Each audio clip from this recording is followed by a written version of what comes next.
ქართული პროდუქტებიდან რომელები არის იმისთვის საუკეთესო, რომ ჩვენი მიკრობიომი იყოს ჯანმრთელები. როდესაც დანამატებს საუბრობთ, გვაინტერესებს მათი ეფექტურობა და უსაფრთხოება. გაცნობიერებული კვების შემოტანას კრიტიკულად დიდი როლი უჭირავს ვიდრე კალორიების თვალს. რაც შეიძლება მცენარეული პროდუქტით მრავალფეროვანი იყოს რაციონი. სტრესულ პირობებში არაადეკვატური მოთხოვნები ჩემი თავის მიმართ ჯანსაღყოფაში ხდება დამატებითი ქრონიკული ან მწვავე სტრესის წყარო. 6 საათის შემდგომ არანაირი ჯადოსნური პროცესი არ იწყება და არ თავდება ჩემს ორგანიზმში. დიდი მტერი ჩვენი ჯანმრთელობის, ეს არის ასევე სუსტნაობა. რაც უფრო ულტრაპროცესირებულისკენ მივდივართ, მით უფრო მეტია შანსი, რომ ამ საკვებში მაქვს მეტი კალორიული ღირებულება დაბალი კვებითი ღირებულების ფონზე. მაგალითად ჩიპსი. მაგალითად კარტოფილის ჩიპსი. რატო არის სოსისი არაჯანსაღი პროდუქტი? ცუდი რაც არის ჯანმრთელობისთვის, ეს არის ნაჯერი ცხიმები, რომელიც არის კარაქი, ჰონი, ძალიან ცხიმიანი რძის პროდუქტი. ეს სტაფილო როცა გაიზრდება და მომწიფდება, მერე გეპატიჟებით ისევ.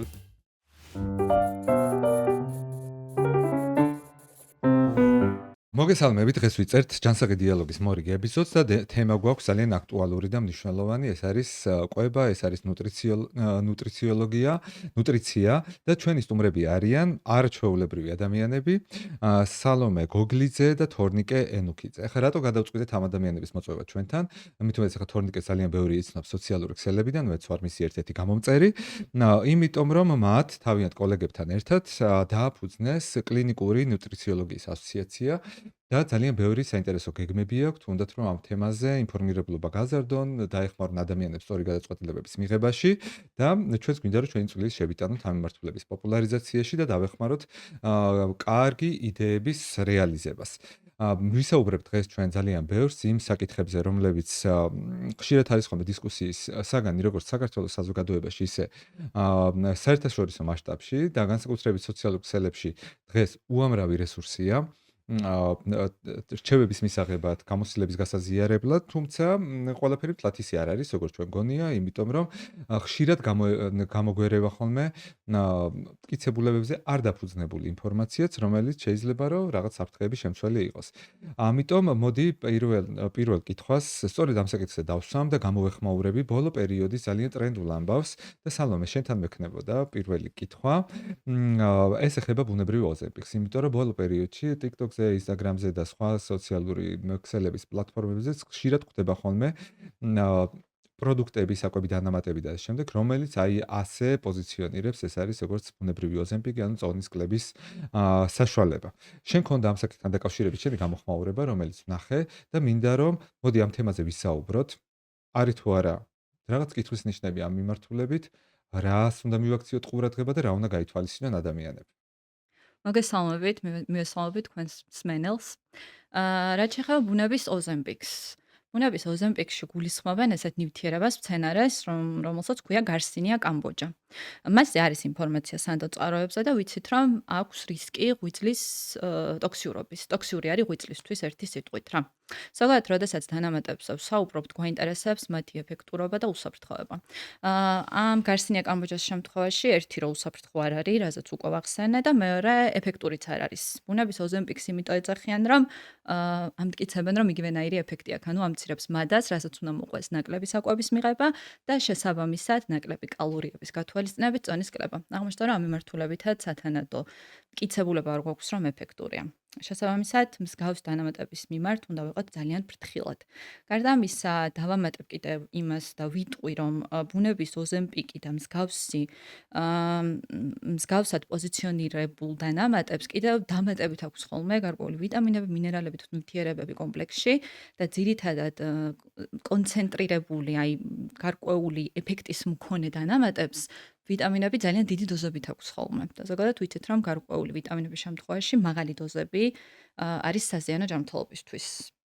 ამიტომ ეს ნაწილიც ძალიან გასათვალისწინებელია, როდესაც ვსაუბრობთ მსგავსი ტიპის დანამატებზე.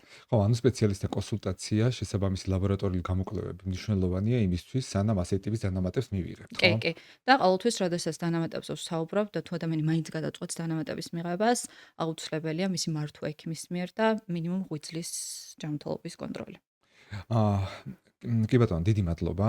აქ ეს შეეხება ოღონდ ყველანაირ პროდუქტს, რომელიც გვაქვს, ხო, აი ამ სახელის ქვეშ, ბუნებრივი ოზემპიკის სახელის ქვეშ და ალბათ უნდა დავამატოთ ის, როდესაც ჩვენ საკვებ დანამატებზე ვსაუბრობთ, უნდა ვიცოდეთ, რომ ესენი არ არის მედიკამენტები, რომელიც გადის შემოწმების იმ ყველა საფეხურს, რასაც გადის ნებისმიერი წამალი, რომელსაც მე ჩვენ აფთიაქში მედიკამენტის სახით ვყიდულობთ, ხო, ასე რომ მათ კიდე ბევრი კითხვის ნიშანია და სიფრთხილე განსაკუთრებით გვმატებთ. სხვა თუ არაფერი და ჩვენი თვითონ გვეზარება, ან არ ვიცით ეს ინფორმაცია როგორ გადავამოწმოთ, ამის არიან სპეციალისტები, რომელსაც შეგიძლიათ მიმართოთ და კონსულტაცია შესაბამისად მიიღოთ. მაგრამ წონის კლება რო დღეს აქტუალური საკითხია და მნიშვნელოვანი თემაა, ამაზე ვთანხმდებით და ეს რომ მართლა მნიშვნელოვანი საკითხია, ამაზე ეხლა საზოგადოებრივი ჯანმრთელობის პერსპექტივიდანაც რო გადავხედოთ, კი, ნამდვილად ასეა. იმიტომ რომ ჭარბწონასა და სიმსუქნეს ახლავს ჯანმრთელობის უამრავი გამოწვევა, ის ასოცირებულია ჰიპერტენზიასთან, სხვადასხვა სიმსივნეების განვითარებასთან და ასე შემდეგ. ამიტომ ჩვენი ვალიც არის, რომ ამ საკითხებზე ხშირად ვისაუბროთ და შესაბამისი რჩევები გავვრცეთ სპეციალისტებმა იმისთვის, რომ ადამიანებს ხელი შეუწყოთ წონის კლებაში. მაგრამ სხვა მიზეზების გამოც, იმის გამო რომ ადამიანებს უფრო უნდა სხვანაირად გამოიყურებოდნენ და ასე შემდეგ, მიმართავენ ძალიან ბევრ მეთოდს და ერთ-ერთი ყველაზე პოპულარული მეთოდი ეს არის კალორიების ცვლა და თორნიკე ამაზე მინდოდა რომ შენთან მესაუბრა. რამ არის თუ არა ეს კალორიების ცვლა ცოტა მოძველებული მეთოდი, არის თუ არა ისევ აქტუალური წონის კლებისთვის.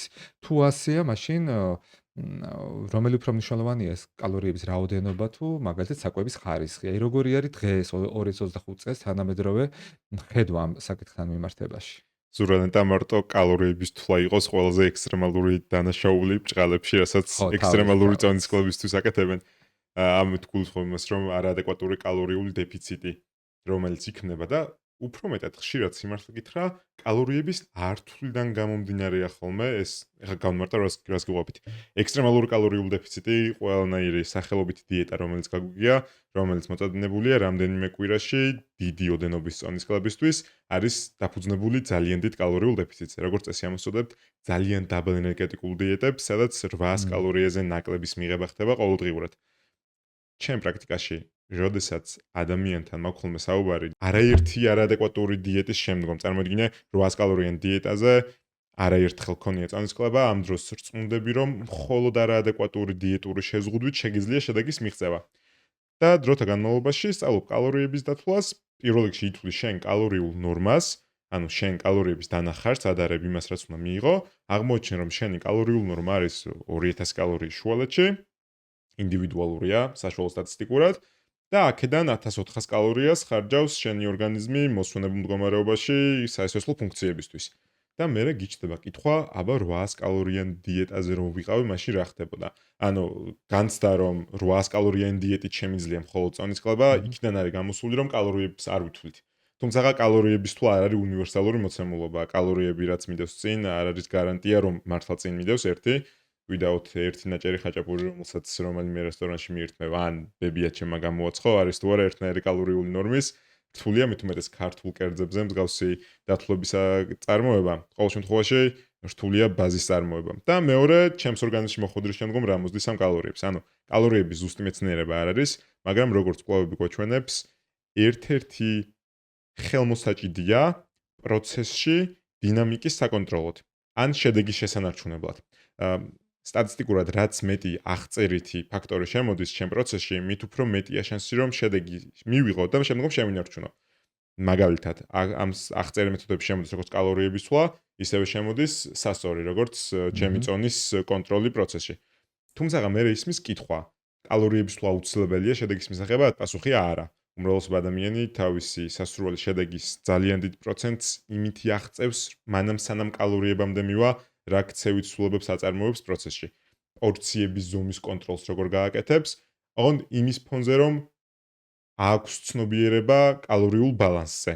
თუმცა კითხვა, კალორიების ზუსტი მენეჯმენტი და გაცნობიერებული კვების პრაქტიკები. გაცნობიერებული კვება მიუყვები გრძნობებს, მიურთმევ მაშინ როცა მხოლოდ მშია. არ ვაძლევ უფლებას ემოციებს შეერთონ კვების პროცესში. 80%-მდე მიმყავს ჩემი სისავსის გრძნობა, გაიგია ხო? მანამდე უნდა ავდგე სუფრიდან სანამ კიდევ შემიძლია გექნება, ხო? ზუსტად. საკვები 6-ვე გრძნობის ჩართვა, კარგად ღეჭვა, გრძელვადიანი პროცესი კვების და არა სამწუჩ კვებას მორჩი. აი ეს პრინციპები უპირატესია თუ კალორიების თვა. ყოველ მანახა რომ შედეგებისთვის კალორიების ზუსტი მენეჯმენტი უპირატესია ვიდრე ემოციური კონტროლის, ანუ მიახლოებითი მენეჯმენტის კონტროლი, თუმცა ორივე საკმაოდ მაღალი მანიშნებელი აქვს. ეხლა კითხვა ისმის, კონკრეტულ ადამიანს თავის პროცესში, თავის ცნობიერების და მიზნებიდან გამომდინარე, აქვს იმის დრო, ენერგია და სურვილი, რომ აი ამ მინიმალური, სიტყვაზე ვთქვათ, განსხვავებისთვის მეტი ძალისხმევა დახარჯოს? თუ პასუხია კი, უმრავლესობა ადამიანისთვის კალორიების თვა არის კარგი უნარი, ისევე როგორც ეტიკეტის კითხვა იქნებოდა, იმ დროს გამოსაყენებლად როცა მინდა, თუმცა პასუხი არის ის, რომ კალორიების თვა არ არის აუცილებელი. ანუ კალორიული მენეჯმენტი კრიტიკულად მნიშვნელოვანი თანდევი ფაქტორია წონის სულების, თუმცა ერთადერთი საკონტროლო არ არის პროცესში, რადგან ყურადღება უნდა გავამახვილოთ და ვახსენეთ მიკრონუტრიენტების დეფიციტი თუ ჰორმონული მაგრამ ბალანსი. მათ ხო კიდე ერთი მეორე მომენტია, ხო რომ ეს აქეთ ამ ხარე, რომელიც ახსენე, ეს ნელა ჭამა და ასე შემდეგ. მაგას ხო სხვა დამატებითი, დადებითი მხარეებიც აქვს ჯანმრთელობის თვალსაზრისით, ხო? და საბოლოო ჯამში ჩემი განმოსახედიდან, თუ არასწორად ვშელობ მაშინაი მითხარი, თუ ამ გზას მიყვები და აჯანსაღებ შენს პრაქტიკას კვებისას, ხო? რეალურად იმდენი დამატებითი სხვა რაღაცა პლუსი აქვს, რომ ეხლა თავის ტკივილი ამ კალორიების თვლაზე შეიძლება თლათ ეგრე აღარ დაიდოს სასწორის ერთ პინაზე, ხო? მეცაც კეთყვი გრძელვადიან შენარჩუნების პერსპექტივაში გაცნობიერებული კვების შემოტანას კრიტიკულად დიდი როლი უჭირავს ვიდრე კალორიების თვლას. დროთა განმავლობაში აი ეს კალორიების თვლა რჩება როგორც ღირებული უნარი, რომელსაც გამოიყენებ, იმიტომ რომ სიმართლე ვთქვათ, ადამიანებს სტაბილური უმეტეს შემთხვევაში გვაქვს ისეთი საკვების არჩევანი, რომელსაც ხშირად მივმართავთ. გვაქვს 5 საყვარელი საუზმე, 5 საყვარელი სადილით, 5 საყვარელი ვახშამი. რა თქმა უნდა, გადახვევები ამ ჩემი საყვარელი პროდუქტებისგან არის გარემოდან გამომდინარე, დღესასწაულებიდან გამომდინარე, ან მიზნებიდან გამომდინარე, მაგრამ დროთა განმავლობაში, როცა განმეორებით ერთ და იგივე საკვებზე, რომელიც გიყვარს, მომზადება იცი და იცი რომ შენი განუყოფელი ნაწილია, მის კალორიულ ბალანსზე გაცდა რომ წარმოგესახება, უკვე აღარ არის ყოველჯერზე ახალი გადათვლები საჭირო. ანუ წარმოვიდგინე რომ ერთჯერად სამუშაოს ატარებ იმარტივებს რა. ზუსტად, რომელიც პრაქტიკას გიმარტივებს. ხო, რაც ასევე მნიშვნელოვანია, მაგრამ არის ადამიანების კატეგორია, მაგალითად მე, რომელსაც ამდენი წარმოსახვის უნარი არ გამოჩნია ხოლმე მეზარება და არასოდეს არ გამიკეთებია და ვერასოდეს ვერ ვაკეთებ. ამიტომ ჩემთვის ის ნაწილი რჩევების, რომ პრაქტიკა გავაუმჯობესო, უფრო ქმედითი აღმოჩნდა ჩემს შემთხვევაში, ვიდრე აი ეს მეორე ნაწილი. და ეს იქნება უმრავლესობა ადამიანისთვის. სწორედ ამიტომ კალორიებით არ იწყება და არ მთავრდება არაფერი და ჩვენს ქართული პირველი თეფშის მოდელზე, რომელზეც ალბათ დღეს ვისაუბრებთ, კალორიებთან ერთად დაგვხვდებით ამ კალორიებში პორციულ გადანაწილებას. გასაგებია რომ ჭირდება ყოველდღიური ფუნქციონირებისთვის და შედეგის მისაღწევად თუნდაც 2500 კალორია. ეხლა ეს რას ნიშნავს? ეს რიცხვი რა არის ჩემთვის? ეს რიცხვი არის ჩემთვის რამდენი ნახრწლების, ცილების და ცხიმების ჭამა შემიძლია. კარგი, ეხლა ეს რა არის ჩემთვის? ეს არის რამდენი ბურღულეულის, რამდენი პურის, რამდენი ხორცის, რამდენი თხილაუთესლეულის მიღება შემიძლია.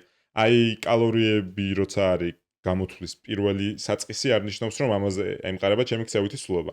დადის საბოლოო საქმე შემდგომ პორციულ კონტროლზე და ჩვენი საჭირო მაკრონუტრიენტების და საკვებ ჯგუფების გადანაწილებას. ამ პორციულ კონტროლში მაგას გულისხმობ, ცილების, ცხიმები, ნახშირწყლები, აი ამათი თანაფარდობა და ცილების, ცხიმები, ნახშირწყლები, მაგრამ ეხლა საკვებ ჯგუფებში როგორ აისახება ეს ჩემი ცილა-ცხიმი, ნახშირწყალი. ანუ ბურღულეული, სახამებელი, ცილა, ძის პროდუქტები, თხილაუთესლეული, ეს როგორ შემოდის ამ კომბინაციაში, იმიტომ რომ მე როცა კვებას ვიწყებ, ჩემ წინ ხედავ, არ ვიცი, ორაგულს და ბრინჯს, ან კვერცხს და პურს და არ ხედავ ცილა-ცხიმ ნახშირწყალს. ამიტომ ჭირდება ვიცოდე ყოველდღიურობაში საკვებ ჯგუფებზე როგორ აისახება ეს ჩემი დათვლა, რომელიც ვაწარმოებ. კი ბატონო, აი აქვე მინდა რომ თქვა ის თქვენი ვებგვერდი, რომელიც გააკეთეთ ამ ასოციაციის ფარგლებში, ეგ არის ერთ-ერთი ინსტრუმენტი, ხო, იმისათვის, რომ აი ასეთ საკითხებში დაეხმაროს ადამიანს, თვითონ რო არ იწვალოს ამ ყველაფრის გამოთვლაზე. აი ორი სიტყვით შეგიძლიათ, რომ აი მაგაზეც მითხრათ, ეს ვებგვერდი რას აკეთებს? ამ ეტაპზე ჯერჯერობით რაც გავაკეთეთ პირველ ეტაპზე ჩვენი საიტის ფარგლებში, ეს არის თითოეულ ადამიანს შეუძლია რომ დაითვალოს საკუთარი კალორიები ინდივიდუალური მონაცემების გათვალისწინებით, იმიტომ რომ ჩაშენებულია შეგნით კალკულატორი, რომელიც ითვლის აი ამ კალორიებს და დაუწეროს საბოლოო ჯამში შემანარჩუნებელი კალორიების ან მიზნის მისაღწევად საჭირო კალორიების რაოდენობა. თუ მაგალითად სხეულის მასის ინდექსი აქვს დაბალი ადამიანს დაუწერს ცოტა მაღალკალორიულ დიეტას ალტერნატივად მისთვის რომ მოიმატოს წონაში და თუ აქვს ჭარბი წონა ან სიმსუქნე შესაბამისად დაბალკალორიულ დიეტას გაუწერს ხო, ანუ ეხლა თავის რადგან თონიკეთ შესაბამისად. საუბრობდა, რომ ცირაც ხიმით ნახშირწყალი გავიგე, მაგრამ პროდუქტებში ეს როგორ კი, გამოისახება, კი, რეალურად ზუსტად. მაგას მერე ნახავს კი, ალტერნატივებით, ხო, იმ პროდუქტების ალტერნატივებით უკვე აი ამ ვებგვერდზეც, ხო? კი. ჩვენს მსმენელს მიმართავ, რომ ამ ვებგვერდის ბმული არის ჩვენი ვიდეოს აღწერაში და შეგიძლიათ რომ ეწვიოს და მერე დაიმახსოვროთ და სხვებსაც გაუზიაროთ, იმიტომ რომ კიდე განვითარდება ეგ ვებგვერდი და კიდე უფრო მეტი სიახლე დაემატება იმისთვის, რომ ჩვენ ასეთი ტიპის არჩევანში დაგვეხმაროს. გასაგებია ესენი სპეციალისტები არიან, მათ ეს ყველაფერი იციან, მაგრამ ჩვენ ყოველდღიურად შეიძლება არ ვფიქრობდეთ ამაზე და ასეთი დამატებითი რესურსები იქნება ძალიან გამოსაყენებელი. სალომე, ერთი კითხვა მაქვს. მე ძალიან თვალს ვადევნებ ანუ პოდკასტებს, რომელიც არის ჯანმრთელობის მიმართულებით და მათ შორის ერთ-ერთი ძალიან საინტერესო პოდკასტი გახლავთ ზოეს პოდკასტი, ვინც არ იცის, შეგიძლიათ რომ მოზიებნოთ YouTube-ზე. ზოე არ გახლავთ ჩვეულებრივი პოდკასტი, ეს არის სამეცნიერო კვლევითი ცენტრი რეალურად, რომელიც კვების საკითხებს, ნუტრიციის საკითხებს აქტიურად იკვლევს. სამი მკვლევარია ამ ცენტრიდან ამ პოდკასტის წამყვანი, მათ შორის ერთ-ერთი გახლავთ მსოფლიოს ყველაზე ციტირება დასმეცნიერ შორის და აი მათ რო უსმენდი, იქ იყო ესეთი ერთი საკითხი, რომ ისინი ამბობდნენ, რომ საკვებს, ნებისმიერ საკვებ პროდუქტებს თითოეული ადამიანის ორგანიზმზე აქვს ინდივიდუალური ზეგავლენა. ნუ აი ხმიანება იმას, რაც ეხა თორნიკეთს დაუბრობდა, მიანიშნებდა წეღან. აი მაგალითად ერთი ბანანი, რომელსაც ერთი ადამიანი მიირთმევს, შეიძლება შაქრის დონეს ძალიან მცირედით ვლიდეს, მაგრამ მეორე შემთხვევაში ძალიან მკვეთრად გაზარდოს. აი რამდენად ეთანხმებით ამ კონცეფციას და რა განაპირობებს აი იმ ინდივიდუალურ განსხვავებებს ადამიანებს შორის. ან მივდივართ საბოლოო ჯამში იქამდე, რომ უნივერსალური რეცეპტები ინდივიდუალური თავისებურებების გათვალისწინების გარეშე შეიძლება რომ თლათ ეს კარგად არ მუშაობდეს ხოლმე. აა მართალია რომ საკმაოდ ინდივიდუალურია თითოეული ადამიანისთვის საკვები პროდუქტები. სიმართლე გითხრათ, ბევრი კითხვის ნიშანი გვაქვს ამ მიმართულებით ჯერჯერობით მაინც.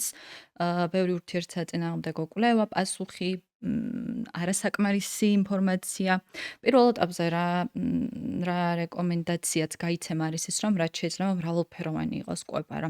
მით უმეტეს, როდესაც მცენარეულ პროდუქტებზე ვსაუბრობთ, რაც შეეხება გარკვეული ნუტრიენტებით მდიდარ პროდუქტებს, გარკვეული ჯანმრთელობის მდგომარეობის შემთხვევაში, მაგალითად აი ბანანი რომ განვიხილოთ და სიტყვაზე შაქარი ხო, ტიპი 2 დიაბეტის მქონე პაციენტებში, ან პრედიაბეტის მქონე პაციენტებში.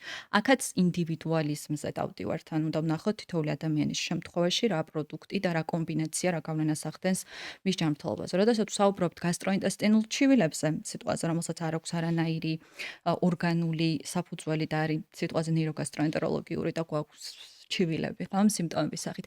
აქაც ძალიან ინდივიდუალურია, რომელ პროდუქტებს შევურჩევთ, ან არ შევურჩევთ, ან რა შედეგს მოგცემს გარკვეული პროდუქტების შერჩევის შემთხვევაში ადამიანების სიმპტომების მართვის თვალსაზრისით. აქედან გამომდინარე, პირველი რეკომენდაცია რაც იქნება, რომ რაც შეიძლება მრავალფეროვანი იყოს მცენარეული პროდუქტით რაციონი. ამას გვეუბნება დღეს საბოლოო ჯამში შეჯამებულად მეცნიერება და შემდეგ უკვე ინდივიდუალურად დავაკვირდეთ რა ეფექტი აქვს იმ შეთავაზებულ კვების რეჟიმს და დაცულ კვების რეჟიმს ადამიანის შემთხვევაში. ძალიან სიფრთხილე გუმართებს, როდესაც მით უმეტეს ვსაუბრობთ გარკვეული პროდუქტების შეზღუდვაზე ან არ შეზღუდვაზე ადამიანების შემთხვევაში, იმიტომ რომ შეიძლება ამან გავლენა მოახდინოს ადამიანის ჩვევებზე, კვების ჩვევებზე, რასაც გავლენა ჰქონდეს მთელი ცხოვრების მანძილზე და ვიცით რომ ყოველთვის კვებითი ჩვევის ცვლილების შემდეგ არის რისკი კვებითი აშლილობის, რაც ძალიან საშიშია ადამიანებისთვის. შესაბამისად, მაქსიმალურად ნეიტრალური ენა რეკომენდაციების თვალსაზრისით და რაც შეეხება შეზღუდვებს და აკრძალვებს, აქაც მხოლოდ იმ შემთხვევაში თუ არის ამის აუცილებლობა. და ნუტრიციოლოგის როლი, აი ამაზეც რომ ნათლად წარმოვიდგინოთ, ანუ სპეციალისტები რას აკეთებენ, არის სწორედ ეს, ხო? ერთ-ერთი რომ ამ ინდივიდუალურ გადაწყვეტილებებში დაეხმაროს ადამიანს, რომელიც მისის მასთან კონსულტაციაზე და თუნდაც რაღაც მასში არ ჩავარდეს ნიჰილიზმში იმის გამო, მჰმ. რომ სადღაც რაღაც ეგრეთ წოდებული დიეტა ამოიკითხა, მაგრამ ასე მჰმ. არ იმუშავა, არ კი. გააკეთა, მძიმე შედეგები მიიღო, მჰმ. იმიტომ რომ ხო, აი ეს ინდივიდუალური თავისებურებები კი, აი გასთვალისწინებენ. ფრუსტრაციის თვალსაზრისით, მჰმ. ხო, ნუტრიციოლოგის როლი ერთ-ერთი მნიშვნელოვანია მაგ ნაწილში რა, იმიტომ რომ არსებობს ძალიან ბევრი მითი, ერთ-ერთი ყველაზე განხილვადი თემა ყვება, მით უმეტეს ძალიან კარგად ესმის ყურს აკრძალვები და რაღაც უკეთესი ცვლილებები ჯანმრთელობისთვის. ამან შეიძლება მართლა რომ უარყოფითი გავლენა მოახდინოს ადამიანის ჯანმრთელობაზე მთლიანად. აქედან გამომდინარე, თვითონ კვების სპეციალისტის ნუტრიციოლოგის როლი ფრუსტრაციის მართვაში ძალიან მნიშვნელოვანია, იმიტომ რომ ბევრ სწორ ინფორმაციას იღებს პაციენტი, იცის რას ელის საბოლოო ჯამში, იცის გარკვეულ ცვლილებებს ექნება თუ არა ეფექტი, იმიტომ რომ მათ ბევრი კითხვის ნიშანი გვაქვს ხოლმე და აღარ აქვს ხო საბოლოო ჯამში გაურკვევლობის შეგრძნება და მე როგორ ფრუსტრაცია, რაც მის კვებით შუებზე აისახება საბოლოო ჯამში. სალომე, როგორი შეკითხვა მაქვს სირო? აი კვება რომ მნიშვნელოვანია ეს ყველამ ვიცით, ხო? მაგრამ რანაირად არის მნიშვნელოვანი და ზოგადად როგორ ხდება აი ამ ნივთიერებების ადამიანის ორგანიზმში შეწოვა და რაზე გავლენას ახდენს. ხო, ბოლო დროს განსაკუთრებით აქტუალური გახდა ეს ნაწლავის მიკრობიომის საკითხი. მას ხშირად მეორე თვისაც უწოდებდეთ, ანუ ახლა წლების წინ და 10 წლების წინ ჩვენ არ ვიცოდით, რომ ამ ხელა მნიშვნელობა და ზეგავლენა ქონდა ადამიანზე. ჩვენს ნაწლავებს, მაგრამ ნუ აღმოჩნდა რომ ქონია. აი თუ შეგიძლია რომ ძალიან ისეთი მარტივად რომ ავხსნათ ახლა ჩვენ მსმენელებს, აი ეს მიკრობიომი რას ნიშნავს, ის ბაქტერიები, რომლებიც იქ ცხოვრობენ, მათ როგორ მოვუაროთ, ან პირიქით არ მოვუაროთ იმ ბაქტერიებს, რომელსაც შეიძლება დამაზიანებელი ეფექტი ქონდეს და კვების როლი რა არის აქ და ასევე დავამატოთ, რომ აი ქართული პროდუქტებიდან რომელები არის იმისთვის საუკეთესო, რომ ჩვენი მიკრობიომი იყოს ჯანმრთელად. თუ გაქვს ეგეთი რა. ძალიან საინტერესო თემაა მიკრობიომი და რომ ნახოთ კვლევები ბოლო პერიოდში როგორ გაიზარდა ბოლო აწლეულების მანძილზე, მართლა შოკის მომგვრელია. ძალიან საინტერესო თემაა, სავარაუდოდ, რაც მეც გავიგებთ მიკრობიომზე, ალბათ ყველაფერს შეცვლის, რა წარმოდგენებიც ახლა გვაქვს და რასაც ვამტკიცებთ და რასაც მეცნიერება ამტკიცებს. მიკრობიომს რაც შეეხება, ესენი არიან მიკრობები, არა მარტო ბაქტერიები, სხვა მიკრობებიც, რომლებიც ცხოვრობენ ჩვენს მსხვილ ნაწლავში და აღმოჩნდა, რომ წვრილ ნაწლავში ცოტა ყავს. ასე მათი მრავალფეროვნება ასოცირებულია ჯანმრთელობასთან, თუმცა ძალიან ბევრი კითხვის ნიშანი გვაქვს ჯერ კიდევ ამ მიმართულებით. რაც შეეხება კვებას, რა ამტკიცებულებაც ახლა გვაქვს, გვინდა რომ მცენარეული პროდუქტებით რაციონი იყოს მრავალფეროვანი და სწორედ ამიტომ ჩვენ საიტზეც ეს პირველი საკვები ჯგუფები, რომელიც კალორიებს შესაბამება, არის უფრო მცენარეული და აქცენტი არის მთელმარცვლოვან პროდუქტებზე, რომელიც მდიდარი არის კიდეც პრებიოტიკებით. აი პრებიოტიკები არიან ისეთი საკვები ნივთიერებები, რომლებიც კვებავენ ამ ჩვენს მიკრობიომს, ანუ ნახევრად ან სრულად დაუშლელი ფორმით ხვდებიან ნაწლავებში და შესაბამისად ჩვენი მიკრობები იკვებებიან აი ამ პრებიოტიკებით, მრავლდებიან და ასევე გვაძლევენ გარკვეულ ნივთიერებებს და ნუტრიენტებს. ეს არის მოკლეჯაჭვური ცხიმოვანი მჟავები, რომლებიც ასოცირებული არის ჯანმრთელობასთან ჩვენი ორგანიზმის. ამ მხრივ ყველაზე კარგი რეკომენდაცია რომელიც შეგვიძლია რომ გავცეთ ამ ეტაპზე, რომ რაც შეიძლება მცენარეული პროდუქტით მრავალფეროვანი იყოს რაციონი. აქ წესიც კი გვაქვს ერთ-ერთი, რომ კვირის მანძილზე 30 სახეობის მცენარე უნდა ჩავერთოთ რაციონში. აქ ძირითადად რაც ახსენდებათ ხოლმე პაციენტებს არის ხილდაბოსტნეული, მაგრამ არა მარტო ხილდაბოსტნეული, გვაქვს მთელმარცვლოვანი ბურღულაული, გვაქვს თესლეული, ხილეული, კი. და პარკოსნები ლობიო მოხდა სპეციალურმაც. ხო, აი ეს არის ძალიან მომწონს ეგ ნაწილი, იმიტომ რომ ანუ ხშირად არის ხოლმე საუბარი ეს კვირის განმავლობაში 30 განსხვავებული მცენარეული პროდუქტი, რომელიც საკმარისია იმისთვის, რომელიც არის იმისთვის, რომ აი ეს ჩვენი მიკრობიომი იყოს ჯანმრთელი და იმ მილიარდობით მიკროორგანიზმს, რომელიც ცხოვრობს, ყველას ჰქონდეს თავისი საკვები. იმისათვის, რომ იქ ჯანმრთელად იცხოვროს. მეც ამას ხშირად როცა ვეუბნები ხოლმე სხვა ადამიანებს, მოდის ხოლმე რომ ნუ აი ამდენი საიდან სინამდვილეში მართლაც ბევრი არ არის, ხო ხა მწვანილებსაც თუ გაითვალისწინებთ, ამ თხილეულს გაითვალისწინებთ და ამ შემდეგ და კვირის განმავლობაშია თან საუბარი. ბევრი აღარ გამოდის, მაგრამ აქ უნდა დავამატოთ ისიც, რომ მნიშვნელოვანია ამისი რუტინად ქცევა, ხო? ერთი კვირა შევჭამე და მე სამი თვე აღარ ვჭამე საერთოდ, ნუ ესეც არ იმუშავებს. ყოველთვის. მოკლედ რომ შევაჯამოთ მიკრობიომს აქვს ჩვენს ორგანიზმზე ძალიან დიდი ზეგავლენა, რაც რო გადის ამ ზეგავლენას უფრო კარგად ვსწავლობ და აღმოვაჩინეთ, რომ ჩვენს ჯანმრთელობაზე მრავალ მხრივ ზემოქმედებს და მისი ჯანმრთელობის შენარჩუნების ოქროს წესი არის სწორი კვება. და კიდევ დავამატებ ფიზიკური აქტივობაც, მენტალური ჯანმრთელობაც, იმიტომ რომ ვიცით რა ეს ყველაფერი ფაქტობრივად რასთანაც კი გვაქვს შეხება, აღმოჩნდა რომ შესაძლოა გავლენას ახდენდეს ხო, მიკრობიომზე. მაგრამ ეს ყოველგვარი კავშირი არის. ხო, ანუ სტრესი მაგალითად თუ ჩვენი მენტალური ჯანმრთელობის მდგომარეობა ზეგავლენას ახდენს მიკრობიომზე, მაგრამ ეს მიკრობიომი როცა ბჭყალებში დაზიანებულია, ასევე ესეც უკუ ეფექტს გვაძლევს, ანუ რაღაც ჩაკეტილი წრე არის, ხო? კი, სხვათა შორის ადრე უფრო ვიცოდით თავის ტვინის კუჭ-ნაწლავის კავშირი და ეხლა გამოიყო ეს, დაიყო თავის ტვინი კუჭ-ნაწლავ მიკრობიომის კავშირი, რაღაც ასეთი. ჯერჯერობით აი რაშიც გვაქვს კითხვის ნიშანი არის, რას ნიშნავს არაჯანსაღი, არასაკმარის მიკრობიომი, აი დისბაქტერიოზს რო ეძახიან და ამის ხარისხებიც კი გვაქვს და გვინახავს ისტორიებში. ესეთი რაღაც ჯერჯერობით არ ვიცით, რას ნიშნავს, ან რო გამოვიკვლიოთ ერთი ადამიანის მიკრობიომი, ვერ დავსვათ დიაგნოზს, რას ნიშნავს დისბაქტერიოზი ზუსტად. აქედან გამომდინარე, ბევრი კითხვის ნიშანია აქ. თუმცა მიკრობიომი ძალსახად მნიშვნელოვანია, ეს ერთი ვიცით და მეორე ისიც ვიცით, რომ კვების თვალსაზრისით ნუტრიენტების მრავალფეროვნება, მცენარეული პროდუქტის მრავალფეროვნება ძალიან მნიშვნელოვანია და კი, სტრესი გავლენას ახდენს ამ კავშირზე. არ ღვევს თავის ტვინ კუჭ-ნაწლავ მიკრობიომის კავშირს და შესაბამისად, პრინციპში აი რომელს იწვევს და რომელზე გავლენას ახდენს არის ძალიან გადაბმული ერთმანეთში და გარკვევა არის ძალიან რთული ამის. მაგრამ ხსები შეგვიძლია რაღაცა ის გავაკეთოთ, ხო? დავეხმაროთ ჩვენს ორგანიზმს. არის კიდე რამე დამატებით გარდა იმისა, რაზეც ისაუბრე, ხა თუ მაგალითად რაღაცა სტრესულ პერიოდს გავდივარ, ქრონიკული სტრესი მაქვს და ასე შემდეგ. რამე ისეთი რჩება შეგვიძლია კიდე დავამატოთ, რომ რითიც დავეხმარებოდით ჩვენს ორგანიზმს, რომ მაგალითად აი კვების რაციონში რაღაცა გავითვალისწინოთ, რომ შეგვენარჩუნებინა ჩვენი ნაწლავის ჯანმრთელობა. თუ ისევ ის ოქროს წესები, რაზეც ვისაუბრეთ, ეგ არის. წინასწარ დაგეგმვა. კი, წესები იგივე რჩება, მაგრამ წინასწარ დაგეგმვა. აი, თორნიკემ რაც ისაუბრა მრავალფეროვნებასთან დაკავშირებით, ხომ? ეს გვაძლევს საშუალებას, რომ გარკვეული ცხოვრების სტილს ან გარემოს მოვარგოთ ის მთავარი წესები, რომელიც გვაქვს კვებაში. მაგალითად, თუ ვიცით, რომ წინასწარ ვიცით, ხა შეიძლება არ ვიცოდეთ, მაგრამ წინასწარ თუ ვიცით, რომ გვაქვს სტრესული პერიოდი, რა დროსაც ვერ მივაქცევთ ყურადღებას კვებას, ხომ?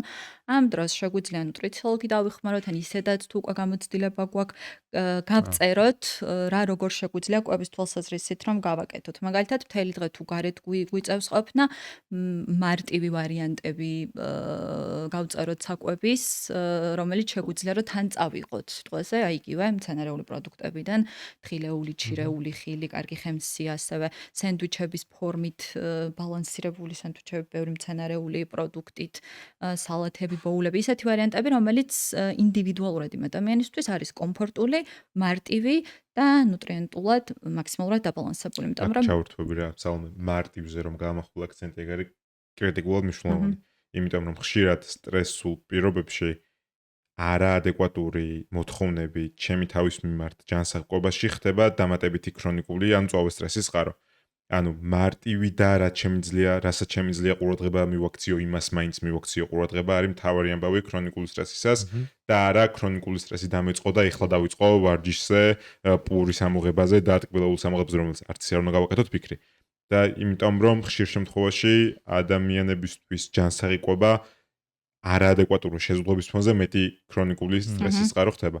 ამიტომ წინასწარ დაგეგმვა და მარტივი არის კი, და აქაც ძალიან სწორი შენიშვნა იყო თორნიკესი, ძალიან მნიშვნელოვანია სტრესის კონტროლი. ანუ სადაც არ არის პრობლემა, ხანდახან გამარტივება ამ ნაწილში საქმის და ამის გამო დანაშაულის შეგრძნება კიდევ უფრო უარყოფით გავლენას მოახდენს ჩვენზე და კვებით ჩვევებზე რა. შესაბამისად, რაც შეიძლება მარტივად უნდა შევხედოთ ამ ნაწილს, შესაძლებელია რა თქმა უნდა წინასწარ დაგეგმა, მაგრამ ისიც არ აუშავს, რომ ხანდახან ჩვეულებრივ ადამიანმა გამოიცახოს და გემრიელად მირთვეს საკვები, რომელიც სურს რომ მირთვეს. და აქაც განსხვავება კი, ნამდვილად. და აქაც განსხვავება არის სტრესი როგორია კიდე ქრონიკულია, უცებად რაღაც დროებითი ისეთი ძლიერი სტრესია თუ რა შემთხვევასთან გვაქვს საქმე. მადლობა სალომე, თორნიკე შენთან მაქვს ეს კითხვა რა კი ამ ხას მოყვებით რომ გავაგრძელოთ, ანუ აქ აი ჩავინიშნე, ეს სტენფორდის უნივერსიტეტის ერთ-ერთი ნეირომეცნიერი არის დოქტორი ენდრიუ ჰუბერმანი, რომელმაც თავისი პოდკასტები აქვს YouTube-ზე და აი ამ პოდკასტში აღნიშნა ესეთი რაღაც.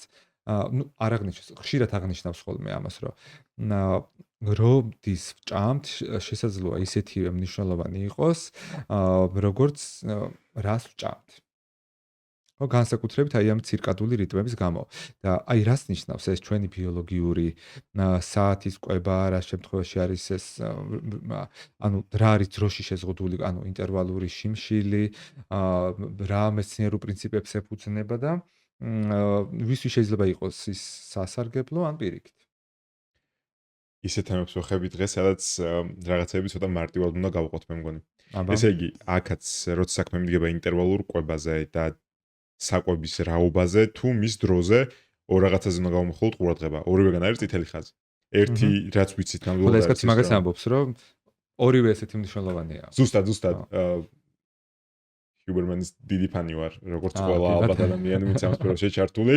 ერთი გამოკლებით არის თემები, რომლებიც მუსირებს სოფლიოში, დაწყებული მიკრობიომიდან გაგრძელებული ცირკადულ რიტმზე, რომელსაც ცოტათი ვიჭედებით ხოლმე, მტკიცებულობაზე დაფუძნებულ ნუტრიციოლოგიაში რა ხდება და პრაქტიკაზე დაფუძნებულ ნუტრიციოლოგიაში რა ხდება.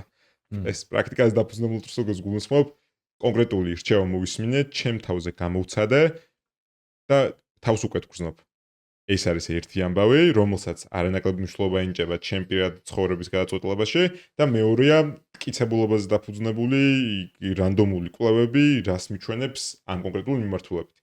ძალიან რთულია გამოვყოთ ხაზი, როცა რაღაც თემაზე ვსაუბრობთ, მანდ მეტი მტკიცებულობაზე დაფუძნებული კვლევა შემოდის თუ პრაქტიკაზე დაფუძნებული.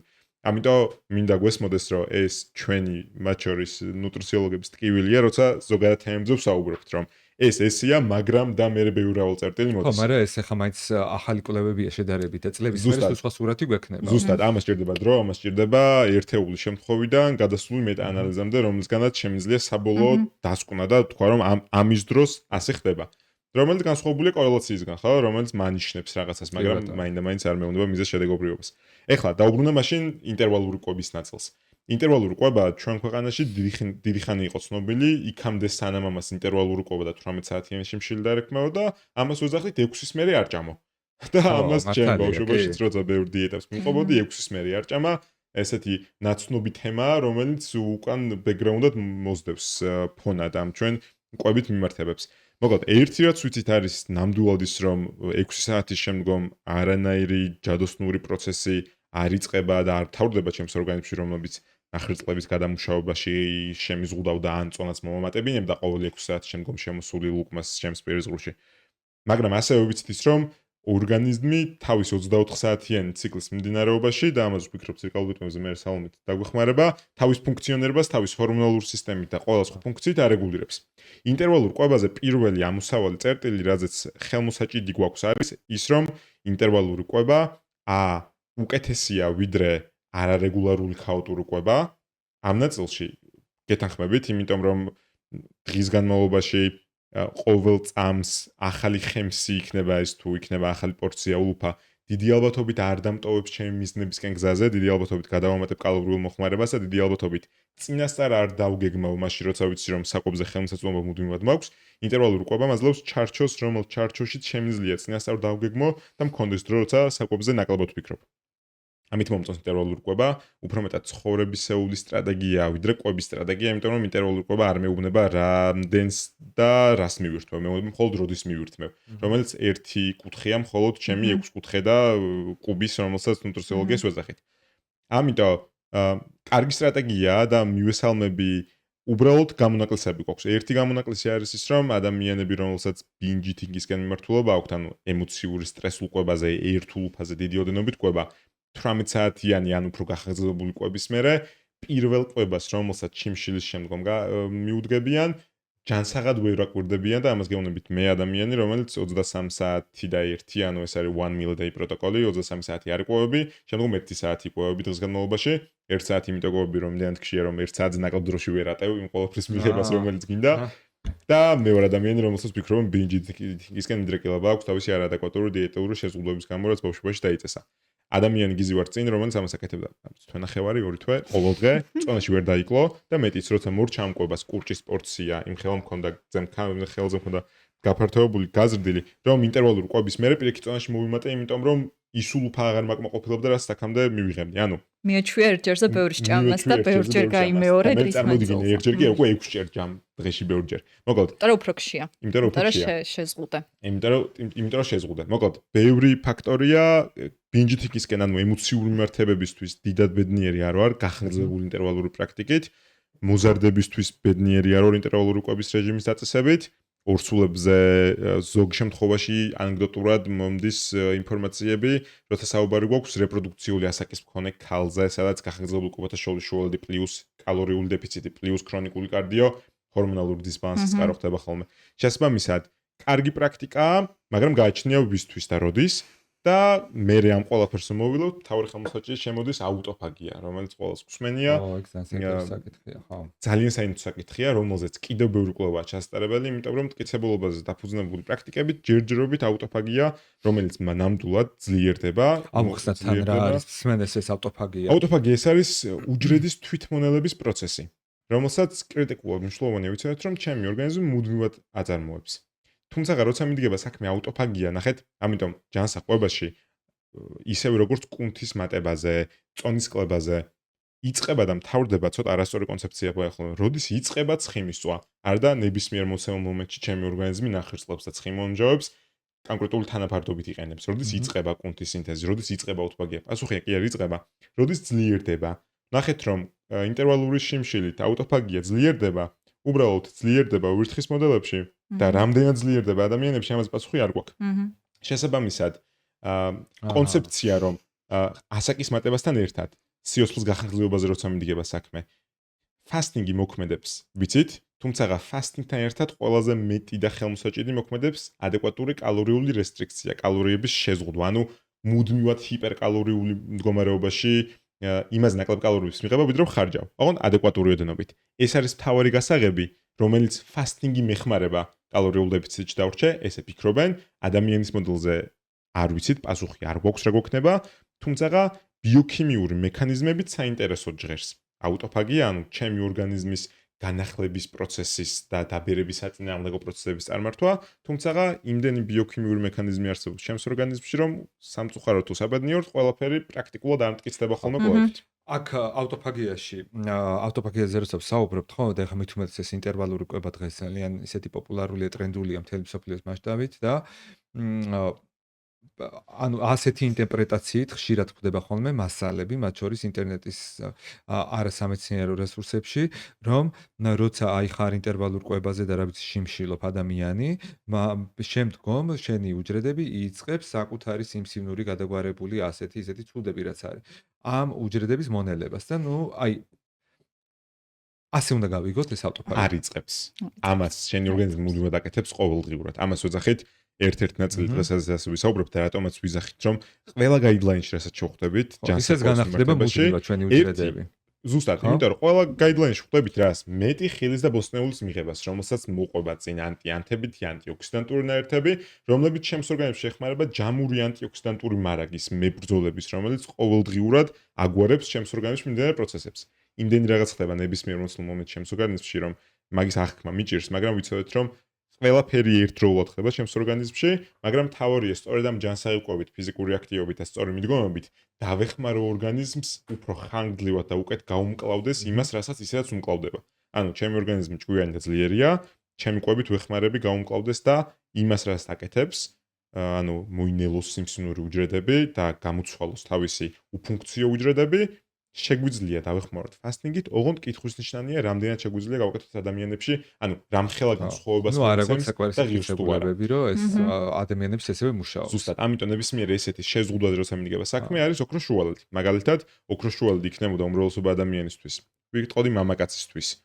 13-14 საათი ყოველდღიურად დაძინებამდე 2-3 საათი ადრე არ ყვება გაღვიძებამდე 1 საათის შემდგომ შუალედის დაცვა, რომელიც ისედაც ნორმალურია და ესე უნდა იყოს, იმის გათვალისწინებით 8 საათი გუზინავს უკვე 14 საათიანი ფასტინგი გამოგვივიდა და ახლობით იგივე შუალედში ქალბატონებისთვის გამიხარდებოდა თუ ჩემს ორგანიზმზე გამოვცდი განსხვავებულ კვების სტილს, ოღონდ ადეკვატურობის პარაგრაფში. მაგალითად, 24 საათიან ფასტინგს დავწვდით თვეში ერთხელ, იმის ფონზე რომ აქამდე შედარებით გახაზლებული ფასტინგების ისტორია მაქვს. ანუ ერთი არ გაიგოთ ისე რომ ვეწინააღმდეგები ყველაფერს რაც ახალია პირიქით მივესალმები ამ ყველაფრის ჩემ თავზე გამოცდას იმის გათვალისწინებით რომ ბევრი რამე არ ვიცით და მოусმინო ჩემს ორგანიზმს იმიტომ რომ ალბათ იმაზე უკეთ რაღაცას ახლა ჩვენ ვიტყვით ჩემი ორგანიზმი მეტყვის იმიტომ რომ როგორც ვახსენეთ არის 80% რაღაც რაც არის უნივერსალური მაგრამ იმის მიღმა ბევრი რამეა რაც არის ინდივიდუალური და აქვე ისიც დავამატოთ, რომ რაც უფრო ხანგრძლივი არის შიმშილის პერიოდი, მაგალითად 24 საათი, ეს სიცოცხლისთვის მეტად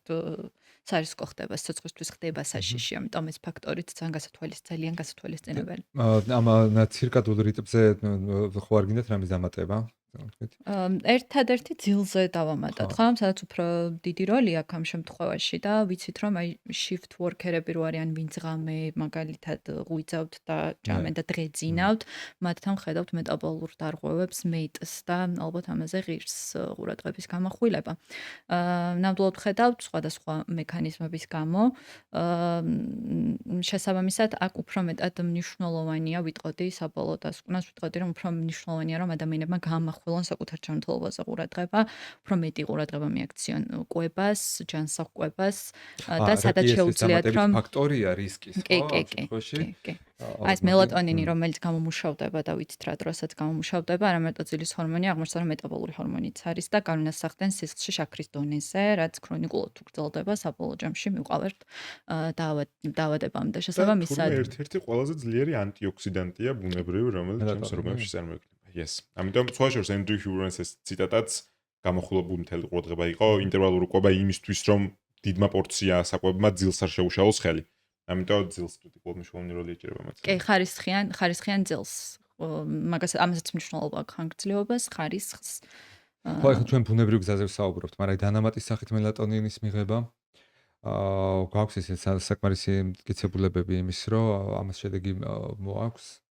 აქ უფრო ძილზე არის კვლევები ჩატარებული ჩაძინებაში, როგორც მაქვს ნანახი კვლევები ეხმარება და თვითონ ძილის ხარისხზე ნაკლებად აქვს გავლენა. ხო, მაგრამ ნუ ეგეც მნიშვნელოვანია. სხვა შორის ძალიან საინტერესო კვლევები მოდის მელატონინზე და სიმსივნური პროცესებთან მის როგორც ძლიერი ანტიოქსიდანტის უნარზე ყველაფერი წინ არის. ხო, კი ბატონო, მაგასაც ნახავთ. აქ კიდე ერთ საკითხს დავაზუსტებ უბრალოდ, რომ აი ამ ინტერვალურ შიმშილთან დაკავშირებით, ხო, აღარ ეს მაქსიმალურად რა მოვწუროთ ეს საკითხი. აი ეს რამე არის ისეთი საკითხები, რომელიც უნდა გაითვალისწინონ ადამიანებმა, ან საჭირო არის თუ არა, ან რეკომენდებული არის თუ არა, რომ ამ დროს სპეციალისტს მიაკითხო, რა არის ისეთი შეცდომები, რომლებიცაც ყველაზე ხშირად უშვებენ ამ დროს ადამიანები. ესენი მაინტერესებს, იმიტომ რომ ბევრი საქმაში მათ შეუძლიათ ხოლმე რომ ეს ინტერვალური შიმშილი დაიცვან, იმით რომ მაგალითად დილით საუზმეს გამოტოვებენ და ნუ საათობრივად გამოდის რაღაცა შუალედი, ხო? არის ეს იგივე თუ არის კიდე რაღაც კითხვის ნიშნები საკითხები რაც უნდა იცოდეს ადამიანმა ძალიან მნიშვნელოვანი არის უშუალოდ ის ფანჯარა, რომლის პერიოდშიც ადამიანი მიირთმევს საკვებს, რომ გაითვალისწინოს ბალანსი და ნუტრიენტების რაოდენობა თითოეულ კვებაზე და მთლიანობაში. იმიტომ რომ ხო, მთლიანობაში შეგაწყვეტინა. პირიქით მე შეგაწყვეტინეთ მე მგონი ორივეს. პირველი შეცდომა რაც უშვებენ ამ დროს, როცა გახანგრძლივებულ კვებათა შუალზე მიდგება საქმე, არის ის რომ მე ვირჩევ 18 საათიან ფასტინგს, ანუ 18 საათი არ ვიკვებები, დარჩენილი 6 საათი მივირთმევ. ამ ინტერვალურ კვებასთან ერთადვე ვექცევი ჰიპოკალორიულ დიეტის მდგომარეობაში, ანუ 800 კალორიაზე ნაკლებს ვიღებ დარჩენილ 6 საათში. ამასობაში ვიტამინების და მიკრონუტრიენტების დეფიციტი შემოდის საქმეში და ამასობაში მომისმენია რომ წონის კლებისთვის კარდიოვარჩები უნდა ვაკეთო უზმოდ.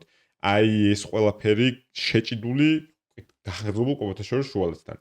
შემოდის ასაკის საქმეში, სქესის საქმეში, ჰორმონალური ამბავი საქმეში, რომელიც უფრო რისკის ქვეშ აყენებს გახანგრძლივებულ კვებათა შორის შუალედის გრძელვადიან და უსაფრთხო დაცვას. ანუ პირველი რასაც უნდა გავამახვილოთ ყურადღება არის რომ ვიწყებ ინტერვალურ ფასტინგს, რა მიზეზით გამოც არ უნდა იყოს, ჯერ ეს მიზეზი დავამოწმოთ რომ ნამდვილად სწორია. მაგრამ შეიძლება შევხვდე ფასტინგის მიდგომებს რომელიმე რელიგიურ, მორალურ, ეთიკური მიზნით. ხო, ისინი ქონია ეს გამოცდილებები, ისეც არსებობდა, ხო? რა თქმა უნდა, მაგრამ ეს ახალი ამბავია. არ ქონდა გააზრებული და არ ვიცოდით ეს შედეგები. ზუსტად. ამიტომ როცა დავრწმუნდები რომ სწორი მიზნისთვის სწორ რაღაცას ვაკეთებ, მე დავვრწმუნდე რომ ამასთან ერთად სხვა რაღაცეებსაც არ მოვაყოლებ კომპლექტში, ანუ ექსტრემალურ კალორიულ შეზღუდვას და არაადეკვატურ ფიზიკურ დატვირთვას. ძალიან მნიშვნელოვანი არის ნებისმიერი მიზეზით, აი თორნიკემ მართლა რაც თქვა, ნებისმიერი მიზეზით ადამიანი თუ იცავს მაინც ინტერვალურ შიმშილს, უზრუნველყოს, რომ იმ შუალედში, კვების შუალედში მართლა მიიღო ადეკვატური რაოდენობით საკვები. ძალიან მნიშვნელოვანია, იმიტომ რომ სხვა კიდე მხრივ სალომე მან მაინტერესებს ეს რაღაცა რა, რომ აი თუნდაც არ აქვს მნიშვნელობა ხა ამ ინტერვალურ კვებაზე ხარ თუ ჩვეულებრივი კვებები. როგორც ჩანს, ესეთი დიდი მტერი ჩვენი ჯანმრთელობის, ეს არის ასევე სუსტნაობა. ხო ესეა. ანუ როცა ორგანიზმს ხა თუ სწორად აღვიქვამ ამ ყველაფერს, როცა ორგანიზმს არ ვაცდით, რომ დაირეგულიროს ინსულინი და სხვა ნივთიერებები, ხო? იმიტომ რომ წარამარა რაღაცებს პირში ვიდებთ, როგორი ჯანსაღი და კარგიც არ უნდა იყოს. არის თუ არა ეს და არის თუ არა მნიშვნელოვანი, რომ კვებებს შორის კონდეს დაცული რეალურად რაღაცა ინტერვალები. ძალიან საინტერესო კითხვა და ხშირი. რეალურად ხემსები არ არის აუცილებელი რომ ცუდი იყოს, აქვს მას ადგილი ჯანსაღ-კვებაში, პირიქით გვაძლევს საშუალებას, რომ ნუტრიენტები ადამიანმა საკვებ ნივთიერებებს გულისხმობ ნუტრიენტებს, როცა ვახსენებ ხოლმე, ადეკვატური რაოდენობით მიიღოს. აი თუნდაც ეს მაგალითი რო განვიხილოთ ინტერვალური შიმშილი ხარ, მან თუ ძალიან პატარა აქ ადამიანს ეს კვების ფანჯარა, შეიძლება ხემსებმა მოგვცეს კიდეც საშუალება, რომ ადამიანმა შუალედში პატარ-პატარა საკვების მიღებით, ცოტ-ცოტა საკვების მიღებით მიიღოს ნუტრიენტები და ინტერვალური მასე და ჩვეულებრივი ისედაც შეგვიძლია რომ აი ძალიან ინდივიდუალურია რა. ჩვენთან მოდიან პაციენტები, ვისაც არ აქვს საშუალება რომ 3-ზე მეტჯერ იკვებოს დღეში, მოდიან ვინც გვეუბნება რომ 5-6 ჯერ უნდა რომ იკვებოს, იმიტომ რომ ასე მოწონს. არ არსებობს ასეთი წესი, რომელიც გვეუბნება რომ ხემსი ცუდია, ან კარგია, ინდივიდუალურია. თუმცა შეიძლება რომ ძალიან კარგი ნუტრიენტების მიღების გზად იქცეს. ეს არის დასკვნა. და შეიძლება რომ აი პირიქით ამ ინსულინის დონის ამ თამაშმა ცოტა ჭარბიწონისკენ და ამ შემდეგ ვიბიძგოს? თუ ეგრე ვერ ვიტყვით. ვიტყვით, უბრალოდ იმაზე მეტად ხემს არ აქვს მან მნიშვნელობა, მან აქვს მნიშვნელობა ხემსის დროს რას მიირთმევა. ანუ კვებათა არ დავობთ იმაზე, რომ 18 ჯერადი კვება არ არის ის უნივერსალური ამბავი, რაც გვჭირდება დაბალანსებულ ნაწილში. მაგრამ ამასობაში უნდა ვთქვათ ის, რომ ხემსის ჩართულობა, როგორც სალომემ თქვა, არ ნიშნავს ნეგატივს. პირიქით, ზოგ შემთხვევაში უკეთესიც არის, მათ შორის მეტი ნუტრიენტების მიღების, ან და კვებათა შორის ამ სწორედ იმ პორციების კონტროლით, რომელიც ძირითად კვებაზე მიწევს. როცა მეტად მშია, დიდი ალბათობით პორციას აღარ გავაკონტროლებ და შეიძლება ხემსად არა, მაგრამ საკვებს დავაყოლო, ჯანკ საკვები, ან რომელიმე ტკბილეული, ხო? ანუ პორციის კონტროლში მეხმარება, დამატებით ნუტრიენტებში მეხმარება და მნიშვნელოვანი ეს ხემსი რა არის? თხილეულ-თესლეულია თუ შოკოლადის ბატონი? ხო, ეს იმას არ ნიშნავს, რომ შოკოლადის ბატონი არასდროს არ უნდა იყოს, ჩემი ხემსის ნაწილი უნდა იყოს და ესეც იქნება. უბრალოდ კრიტიკულად მნიშვნელოვანია ჯანსაღ ხემსებზე გავაკეთოთ აქცენტი. ვიტამინების და მინერალების კარგ წყაროებზე იქნება ეს ნებისმიერი ბოსტნეული, რომელსაც სახრაშუნო ელემენტი აქვს და კვებათა შორის შუალედში.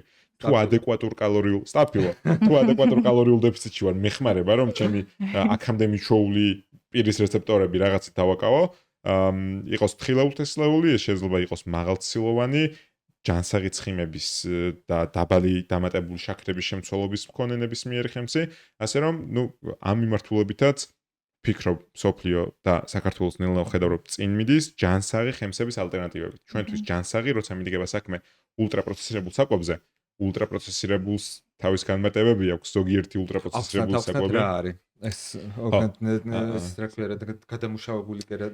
გადამუშავებული საკვები, ულტრა გადამუშავებული საკვები. რომელიც ღარიბი არის უჯრედისით და საკვები ნივთიერებებითაც.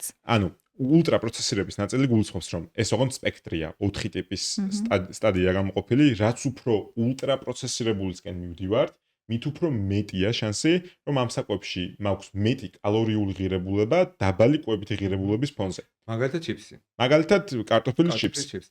იმიტომ რომ ხშირად არის ხოლმე აღქმული, რომ ხო კარტოფილია, ანუ არის ჯანსაღი, მაგრამ იმიტომ რომ ასეთი გადამუშავებულია, იმაში სასარგებლო შეიძლება კი არა და არაფერი აღარ არის, ხო?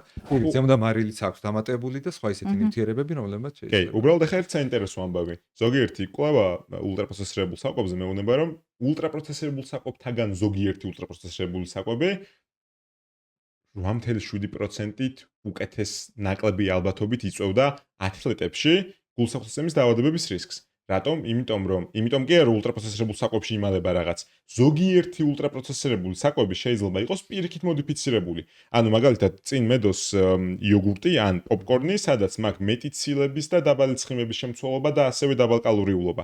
ანუ ულტრაპროცესინგი თავის თავში არ გულისხმობს აუცილებლად სუდ პროცესს, როგორც გენმოდიფიცირებული არ გულისხმობს თავის თავში სუდ პროცესს, პროცესს შეიძლება და დიდი ალბათობით გვაქვს რისკი რომ რაც უფრო ულტრა პროცესირებული ან ულტრა გადამუშავებულია საკვები იყოს მეტი კალორიული ღირებულება, ანუ მეტ კალორიას შეიცავდეს დაბალ კვებით. მაგრამ 100% მაგრამ ესე ყოველთვის არ ხდება, იმიტომ რომ მე რომ წინ მიდევს არ ვიცი პროტეინის ბარი ან იოგურტი, რომელშიც მაქვს მეტი ცილა, ნაკლები ცხიმი და ნაკლები კალორია, ესეც ულტრა პროცესირებულია.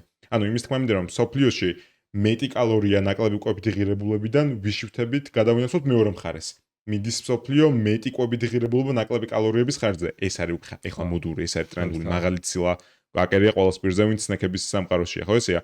ეს ნაწილი ძალიან მომწონს. ნუ რა თქმა უნდა, მნიშვნელოვანი გასათვალისწინებელია, რომ აქაც შემოდის მერე იქ კონსერვანტების გამოყენება და ბევრი სხვა პროცესი, თუმცა ხემსი, რომელიც არის მაღალი კვებითი ღირებულების და შედარებით დაბალი კალორიული ღირებულების იდეალური ხემსია. და ნუტრიენტი ისეთი სარისკო ნუტრიენტებითაც ღარიბი, რომელიც ვიცით რომ გვაზიანებს. ამიტომ როგორიცა შაქარი, მარილი, ტრანსცხიმები, ნაჯერი ცხიმები, ეს პროდუქტები. ანუ რეალურად ნუტრიციოლოგია უფრო მაგეთ მიდის და ერგება იმ კონტექსტს, რაშიც ვცხოვრობთ. ეს არის ქრონიკული დაავადებები.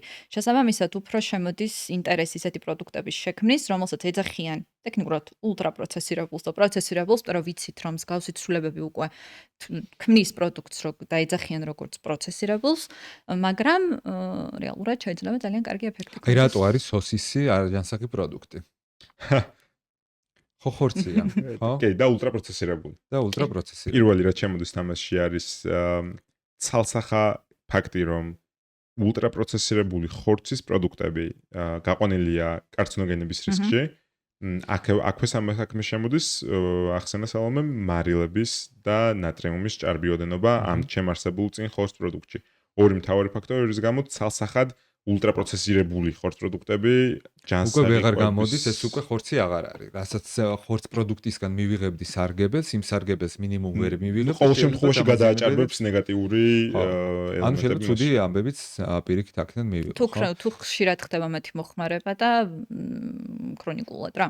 ამ შემთხვევაში თორე ძალიან იშვიათად შესაძლებელია იყოს დიეტის ნაწილიც, ანუ ასე ძალიან ლიმიტირებულად. ბოდიში რა. ჩემი ბავშვობის განუყოფელი ნაწილი იყო დიეტაში დაბალკალორიული რძიანი სოსისი. იმიტომ რომ ყოველთვის, იმიტომ რომ უფრო დაბალკალორიულია. ანუ ნახეთ, აქამდე თუ ჩვენ განცდაში რაც უფრო ნაკლები კალორია აქვს, მით უკეთესია და ამიტომ არ ვიცი, ცხიმიანი ორაგული ჩავანაცვლო სოსისით. კალორიულობა არ არის მან გადამწყვეტი, ნუტრიენტული ღირებულება შემოდის თავი საქმეში. ამიტომ ცალსახად ქრონიკული მოხმარება თორე სხვა შემთხვევაში კიდევ ერთხელ ნებისმიერ საკვები ერთეული ულუფა ერთეული ოდენობით არც ამაშენებს ბროკოლი და არც დამანგრევს სოსისი. ეს არის ქრონიკული მოხმარება, როგორც ხწერა და ხო მოდი აი ეს საკითხი რომ თქვა რა თაი ცოტა შევაჯამოთ რა დაგაბნიეთ. არა დამაბნიეთ კი არა ძალიან ბევრი რაღაცა გავიგე მეც არასწორად მცოდნია რაღაცეები მაგრამ თან მინდა რომ აი სხვებისთვისაც ეხლა როგორც ჩემთვის იყო რაღაცები გასაგები კიდე ჩვენ ეხლა გვისმეს იმათვისაც კიდე ბევრი საკითხი იყოს ადვილად აღქმადი. ჩვენ აი ამ გადამუშავებულ საკვებზე როცა ვსაუბრობ და სალომე შევახსენე რომ აი ეს შეიძლება იყოს შაქრების დიდი რაოდენობა და ასე შემდეგ. აქ მე შემოდის ხოლმე კიდე ბოლო პერიოდში ეს რაღაც სხვადასხვა მწარმოებელი კომპანიები ძალიან ცდილობენ ჩვენი გულის მოგებას ერთი მწვანე ფოტოს რო დაახატებ რომ თითქოს ეს უკვე ჯანსაღი პროდუქტია, ხო? და ამის ალტერნატივად ჩვენ ხშირად თავაზობენ ხოლმე, ანუ შაქრიანი პროდუქტის ალტერნატივად უშაქრო შემცვლელების, ანუ შაქრის შემცვლელები და მე ზიროს დააწერს და ასე შემდეგ ასე. აი ამაზე რა შეგვიძლია გითხრა, ანუ რამდენად არის ესენი უსაფრთხო, შეიძლება თუ არა ზიანი მოგვაყენოს, უშაქრო პროდუქტი ნამდვილად უშაქროა თუ არა.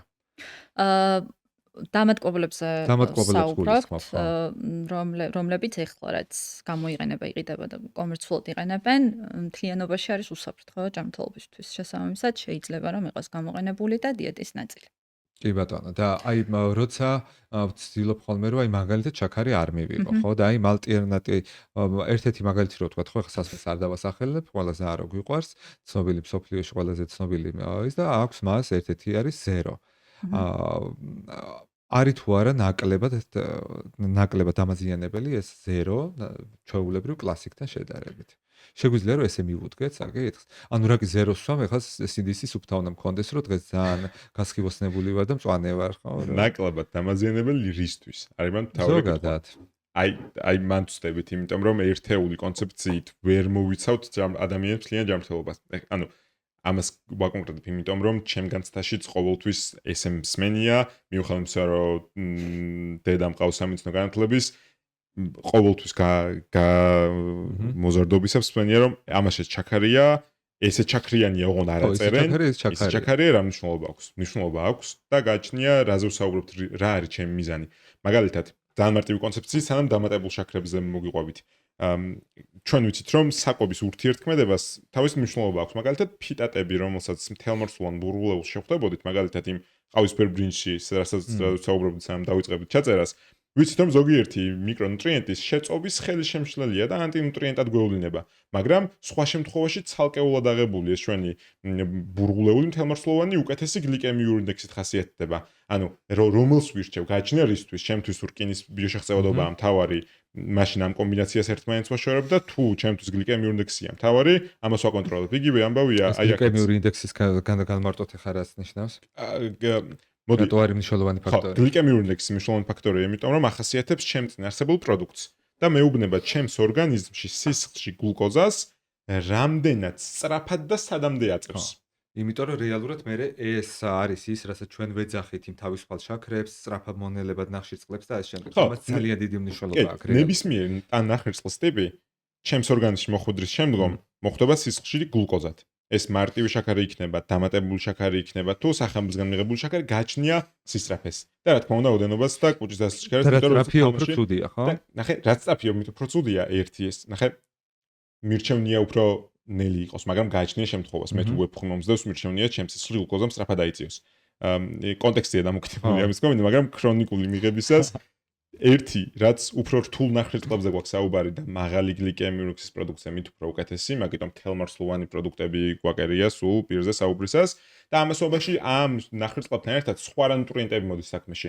ბოჭკო თუ შემოდის საქმეში, ჯანსაღი ცხიმები და ცილა თუ შემოდის. ეს კომბინაციები მით უფრო აკეთილშობილებს ამ პროდუქტების მოხმარებას. ეხლა როცა მიდგება საქმე დამატკობლებზე, ისინი არ არიან ნახშირწყლები. ანუ აქაც ჩაქარი არასწორი განმარტებაა, როცა საქმე მიდგება ხელოვნურ დამატკობლებზე. პირველი რისკი და სალმე ამაზე არ გვისაუბრია მე და შენ ესე ფართოდ და დამეთანხმე ან შემისწორი თუ სხვა რამეს ფიქრობ, კვლევები რაც მინახავს, არის კვლევები, რომლებიც ნეგატიურ ფაქტორში მიკავშირებს ამ ხელოვნურ დამატკობლებს და კონკრეტული სიმსივნეების წარმოქმნის რისკს, მაგრამ როგორც წესი არა ადამიანებში არ არის ჩატარებული ეს კვლევები, არის ვირტყლის მოდელში და სხვა ცხოველის მოდელებში, სადაც მაქვს ფილტვის თავის ტვინის სიმსივნეების გაზრდილი რისკი. ოღონდ საუბარია ისეთ დოზაზე ამ ხელოვნური დამატკობლების, რაც 300-ჯერ აღემატება იმ დოზას, რომელსაც მე და შენ მოვიხმართ იმ ჩვენი ცნობილი სასმის მიღებით. ანუ არაადეკვატური დოზა იმისთვის, რომ ადამიანის მოხმარებაში ჩავთვალოთ. ეს ერთი და მეორე, ყველაზე დიდ ყურადღებას რაც გამოვახვილებდი ხელოვნური დამატკობლების ქრონიკულ მიღებაზე ადამიანის ორგანიზმში იქნებოდა ნეგატიური ზეგავლენა შესაძლო იმ მიკრობიომზე, რომელსაც საუბარი. გასულ თავნუმრად თქვა, ის ნაერთები, რომლებიც ნაწილობრივ არ იშლება და ეს ხელოვნური ალტერნატივები არ გადამუშავდება ჩვენ საშუალო სისტემაში, ხვდება იმ წერტილს, სადაც დილაბათობით არაფერი ესაკნება ჩვენ მიკრობიომთან. ამაზე ვიფიქრებდი უფრო მეტად. და იქაც უკვე ზეგავლენა აქვს და ამას შეიძლება ჯანმრთელობაზე ისე გავლენა მოხდეს, მაგრამ აქვე კიდე ერთხელ დავამატებ, აი ყოველთვის მეზარებოდა ხოლმე ამ ნუტრიციოლოგიის საკითხებში, იმიტომ რომ ისეთი რთულია ჩემთვის. იმდენი საკითხია გასთვალისწინებელი. აი ძალიან ისეთი ღრმა მეცნიერებაა ეს ნუტრიციოლოგია, ძალიან მნიშვნელოვანი, ძალიან რთული. კიდევ ბევრი კითხვის ნიშანი გვაქვს, აი თორნიკემ რაც აღწერა, ეხლა იმუნოლოგია სავით არის და სადაც მიდიხარ და მე ხრამში და იქიდან მე 5 ხაზი გადის და ასე შემდეგ. და ძალიან კარგად აღნიშნა, კი, ზუსტად რა, ბევრი კითხვის ნიშანია აქ რა და იმ დამატკობლებზეც ძირითადად ცხოველებზე გვაქვს ჩატარებული კვლევები, რაც ვიცით და ადამიანებში ითვლება, რომ იმ დოზით რა დოზითაც ვიყენებთ. არ უნდა მოხდეს, ხო. კი ბატონო, მაგრამ როცა ჩვენ ამ გაზიან სასმელებზე ვსაუბრობთ, მარტო ეს ხო არ არის, იგივე რაღაცა პირისღრუ ჯანმრთელობა, იქ ცალკე მიკრობიომი გვაქვს, იქ ცალკე ზეგავლენას აკეთებს, ეხლა კარგი ნამდვილად არ არის. დოზა. გააჩნია, აი რაზე ვსაუბრობთ რა, ისევ თორნიკეტს ლაპარაკიდან გამოვალ, ხა შაქარი უარესია, შაქრიანი კოკაკოლის ტვაზე თუ დამატკბობებით Coca-Cola რა არაზე ახდენს გავლენას. ანუ სასწორის პრინციპი არის აქ ძალიან მნიშვნელოვანი. ნუ ისევ ინდივიდუალურ გადაწყვეტილებებთან მივდივართ რეალურად ისე. კი ბატონო. მე ბოლოსკენ მინდა რომ მაინც ამ თელმორცლოვანებს კიდე ერთხელ ხაზი გავუსვათ, რატო არის ესეთი მნიშვნელოვანი და მე ისიც მაინტერესებს რატო ღირს ესეთი ფასი ეს პროდუქტები, მაგრამ ნუ მაგაზე ცოტა მოგვიანებით ვისაუბროთ, უბრალოდ რა კი ამ ტრენდებზე ვსაუბრობთ, ძალიან მოკლედ რო ვთქვათ, აი რამ გამოიწვია ეს გლუტენისა და ლაქტოზისგან თავისუფალი პროდუქტების ესეთი ბუმი. ეს რეალურად არის რამე გამართლებულია ასეთი გლუკოზისა და ლაქტოზის შემცველი პროდუქტების საკვები რაციონიდან ამოღება თუ თუ რა ვიცი უბრალოდ იმის გამო რომ საჭიროებები ჰქონდათ ადამიანების ნაწილს რომ ეს პროდუქტები ამოეღოთ შემდგომში გახდა ესეთი პოპულარული. ლაქტოზიდან დავიწყებ. ლაქტოზის აუტანლობა საკმაოდ პოპულარული აუტანლობა მთელ მსოფლიოში და განსაკუთრებით აი ჩვენი რეგიონისთვის ძალიან დამახასიათებელია. თა ცოტა ასაკთანაც არის ხო დაკავშირება რაღაც პერიოდში. შეიძლება, კი, ასაკის მეტევასთან ერთად შეიძლება ლაქტოზის მოქმედება შემცირდა, შესაბამისად ასაკში უფრო ვნახოთ სტვაზე მაღალი ლაქტოზის შემცველ პროდუქტებზე რეაქცია. ძალიან კარგი პროდუქტებია ულაქტოზო პროდუქტები ასეთი პაციენტებისთვის და ფართოდ ხელმისაწვდომია რა ძალიან გვიმარტივებს საქმეს. როდესაც ულაქტოზო დიეტაზე ვსაუბრობთ, პირველი რაზეც ეხლა ქართულ კონტექსტში გავამახვილებდი ყურადღებას, ჩემი პაციენტებიდან გამომდინარე არის რა დონეზე უნდა შეზღუდონ ლაქტოზა და პროდუქტები. ძირითადად როდესაც ჩემთან მოდიან, საერთოდ არ ჭამენ რძის პროდუქტებს. ძირითადად შემთხვევებში, ვისაც აქვს ლაქტოზის აუტანლობა და ეს რეალური რამ არის და შეიძლება რომ ადამიანს ჰქონდეს, უნდა ვნახოთ რა დონეზე, ანუ რა რაოდენობის ლაქტოზის მიღება შეუძლიათ. არსებობს რძის პროდუქტები, რომელიც ისედაც ითვლება ბუნებრივად რო არის ულაქტოზა, მაგალითად მყარი ყველები, რაც უფრო დიდი შენახვის ვადა ყველს ბუნებრივად, მასში ნაკლები არის ლაქტოზა.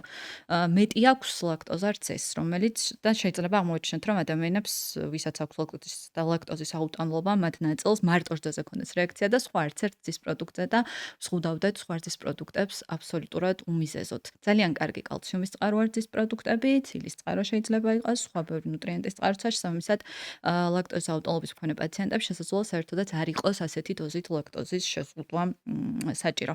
რაც შეეხება როგორ ვიგებთ ლაქტოზის აუტანლობა აქვს თუ არა, 2 კვირით ხდება ლაქტოზის შეზღუდვა, შემდეგ 2 კვირაში დამატება რაციონში და ვნახულობთ თუ იმ 2 კვირის მანძილზე გასტროინტესტინული ჩივილები მოგვარდა და შემდეგ დაბრუნდა, ვსხუდავთ ლაქტოზას. რაც შეეხება გლუტენს, აქ ცოტა სხვანაირად არის. სანამ გლუტენზე გადავართ, ეს რო ახსენე ის მყარი თუ მაგარი ყველი, ხო? რომელიც მე მგონი ქართული ყველები ეგეთები არა გვაქვს. მაგრამ გულისხმობდით იმას, ხო, რომელიც ახლა საქართველოს ფართოდ იყიდება, ძალიან გემრიელი როა და რაც ჩვენ ნამდვილად რომ მყარი არის, იმ ყველზე იყო საუბარი. კი, უფრო ესეთ ყველებზე. კი ბატონო. ხო, გლუტენს. რაც შეეხება გლუტენს, გლუტენი ძალიან საინტერესო თემაა, ბოლო პერიოდში პოპულარული გახდა და ერთხელ დავსვიკიდეთ კითხვა ჩემს სოციმედიაში, უგლუტენოსთან რა ასოციაცია გაქვთ მეთქი და პასუხები იყო, რადგან gluten free ან რაღაცისგან free აწერია, ესე იგი ჯანმრთელობისთვის კარგია. რეალურად გლუტენი ახსნი რა არის, ეს არის ცილა, რომელიც გვხვდება ხორბალში, ჭვავში და ქერში და ძალიან სამივე პროდუქტი ჯანმრთელობისთვის ძალიან კარგია ნორმის ფარგლებში, ბევრ ნუტრიენტს შეიცავს ისეც, რომელიც ცოტა რთული შეიძლება იყოს სხვა პროდუქტიდან, ეს ერთჯერადად რომ მივიღოთ. და გლუტენის აუტანლობას რაც შეეხება, აქ განსაზღვრად არსებობს დაავადება ცელიაკია, რომელიც არის აუტოიმუნური დაავადება და თვალით უხილავი რაოდენობა გლუტენის მიღების შემთხვევაში ადამიანს ეწყება რეაქცია. ეს მისი ჯანმრთელობისთვის ცუდია. სხვა შემთხვევაში არსებობს ესეთი რამ გლუტენის აუტანლობაც, რაც გარკვეულ გასტროინტესტინულ ჩვილებთან არის დაკავშირებული, მაგრამ მას არ აქვს ის არ იწვევს არანაირ ორგანულ დაზიანებას. თუმცა კი შეიძლება რომ ეს ორი სხვადასხვა რამეა. სხვადასხვა რამეა. კი. ცელიაკია არის აუტოიმუნური დაავადება. არსებობს ასევე არაცელიაკიური გლუტენის აუტანლობა, ან უბრალოდ შეიძლება ადამიანს ჰქონდეს გლუტენის შემცველ პროდუქტებზე რეაქცია გასტროინტესტინული. რაც შეიძლება საერთოდაც არ იყოს გლუტენთან კავშირში და იყოს კავშირში მასში არსებულ ფრუქტანებთან, ნახშირწყლებთან და კიდე სხვა ცილებთან, რომელიც ასევე პოტენციურად შეიძლება იწვევდეს გასტროინტესტინულ ჩივილებს. და ჩივილები რა არის? შებერილობა? შებერილობიდან დაწყებული, დიარეით დამთავრებული მაგალითად თუ ადამიანს აქვს გაღიზიანებული ნაწლავის სინდრომი. ზოგს ასე, ზოგს ისე. კი.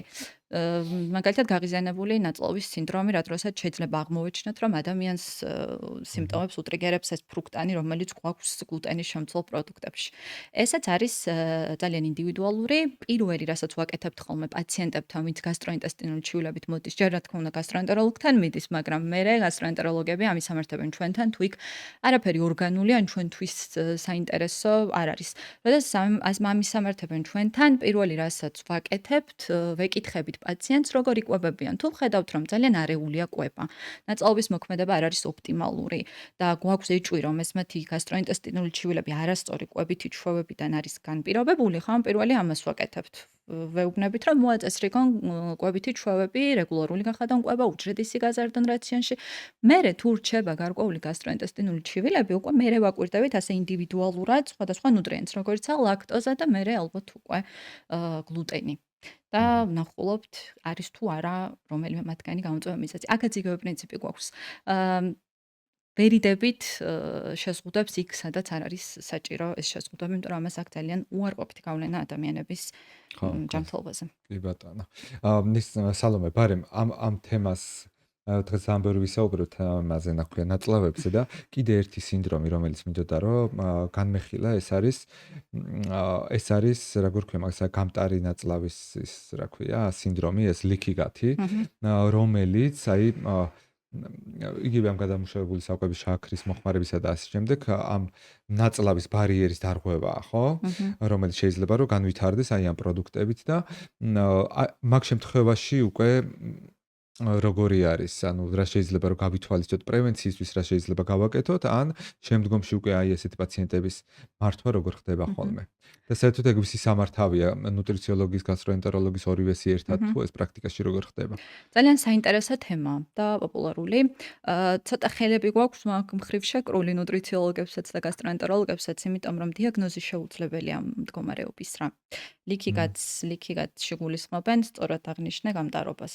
ანუ აი როგორ უნდა დავსვათ ამის დიაგნოზი, ამასთან შემდეგ უკვე ამ დიაგნოზთან რა არის ასოცირებული, ეს კითხვები გვაქვს ბევრი. შესაბამისად, მართვაც რადგან არ ვიცით როგორ დავსვათ დიაგნოზი და ასე შემდეგ, როგორი უნდა იყოს, არ ვიცით.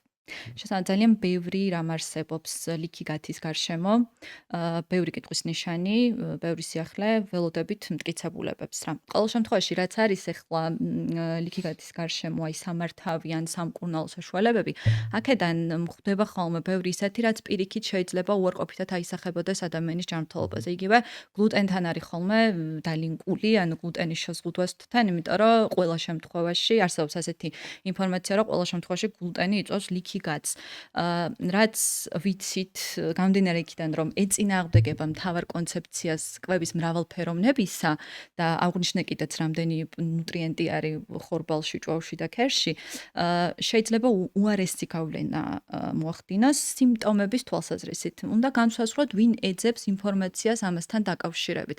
ძირითადად ეძებენ ამ თემასთან დაკავშირებით ინფორმაციას ალბათ ადამიანები, ვისაც აქვს გასტროინტესტინული ჩივილები უკვე და ვერ იხსნება ვერაფრით. აქ შეიძლება პირიქით უარყოფითი გავლენა მოგვცეს გარკვეული მცენარეული პროდუქტების შეზღუდვამ, ან გარკვეულმა პროტოკოლებმა, ან გარკვეული ნივთიერებების მიღებამ, მცენარეული ნივთიერებებს გულისხმობ, აი გამწმენდები და აღმდგენები და ასე შემდეგ, საკმაოდ პოპულარულია, რაც უარყოფითად შეიძლება აისახოს ბევრი ადამიანის ჯანმრთელობაზე პირიქით რა. ბევრი კითხვა ძალიან საინტერესოა, მაგრამ ბევრი კითხვა ჯერ ბევრი კითხვა გვაქვს და პასუხები არა გვაქვს მაგდროულად. კი. მაგრამ აი საყურადღებო არის ძალიან რასაც ინტერნეტში ხვდებით სამართავ საშუალებებს გულისხმობ რა. კეთილი, მადლობა და ცოტა უკვე ბოლოსკენ მინდა რომ წავიდეთ და ვერაფრით გვერდს ვერავული ერთ-ერთ ესეთ მნიშვნელოვან საკითხს, ეს არის ცილების როლი ჩვენს ჯანმრთელობაში, ჩვენს დაბერების პროცესში და ასე შემდეგ.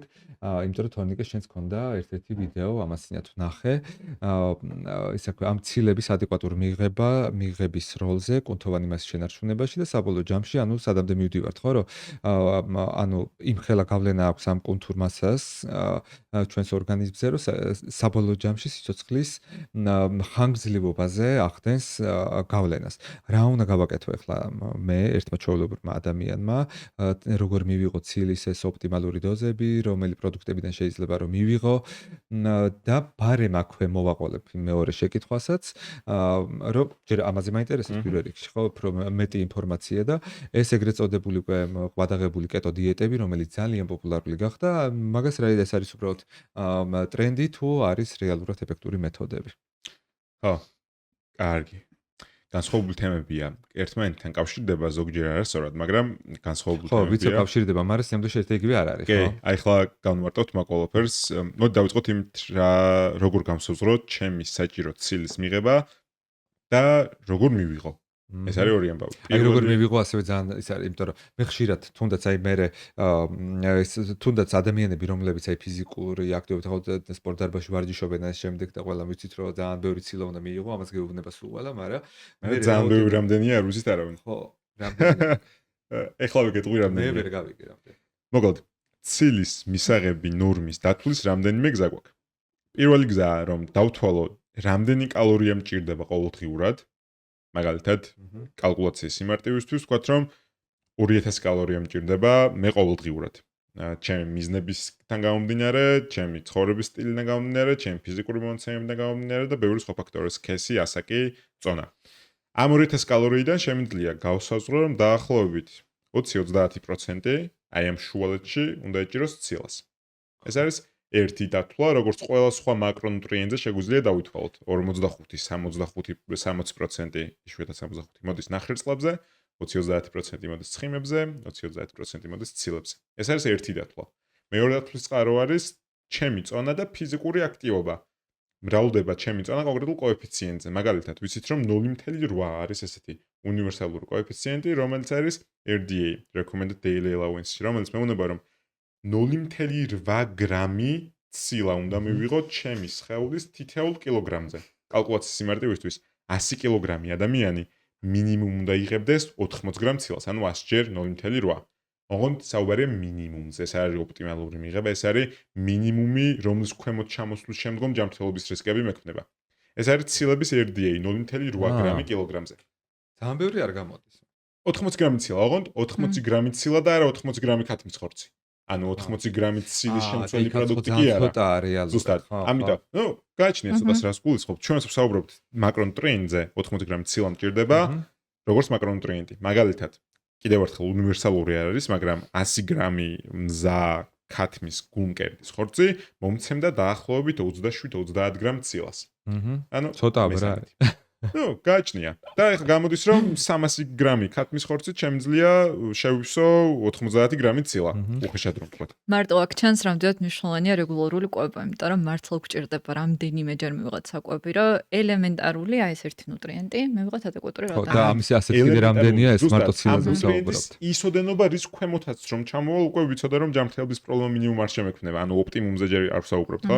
ამიტომ რაც საუბარი გვაქვს გრამი კილოგრამზე გადანაწილებით ფიზიკური აქტივობის მიმართებით შეგვიძლია ჩავლინკოთ ან ეკრანზე გამოვაჩინოთ კოეფიციენტი რა ჩემ ფიზიკურ აქტივობიდან გამომდინარე რამდენი გრამი ცილა მჭირდება მაგალითად თუ არ მსუბუქად ფიზიკურად აქტიური შეიძლება ჩემი გრამი კილოგრამზე კოეფიციენტი იყოს 1.2-დან 1.5-მდე ანუ როგორც კი იზრდება ჩემი ფიზიკური აქტივობა ასევე იზრდება კოეფიციენტი რამდენი გრამი ცილა მჭირდება აი ხა მე რო გამოვიან გარეშე ანუ ხერში 4 დღე საათ ნახევარი და დავდივარ დარბაზში ამ თამაშობ ჩოგბურთს. აი ამაზე უნდა გამოვიდე. ეხა მითხარი, რომ 4 ჯერ კვირაში რომ დადიხარ და ვარჯიშობ, რამდენად ინტენსიური ეს ფიზიკური აქტივობა?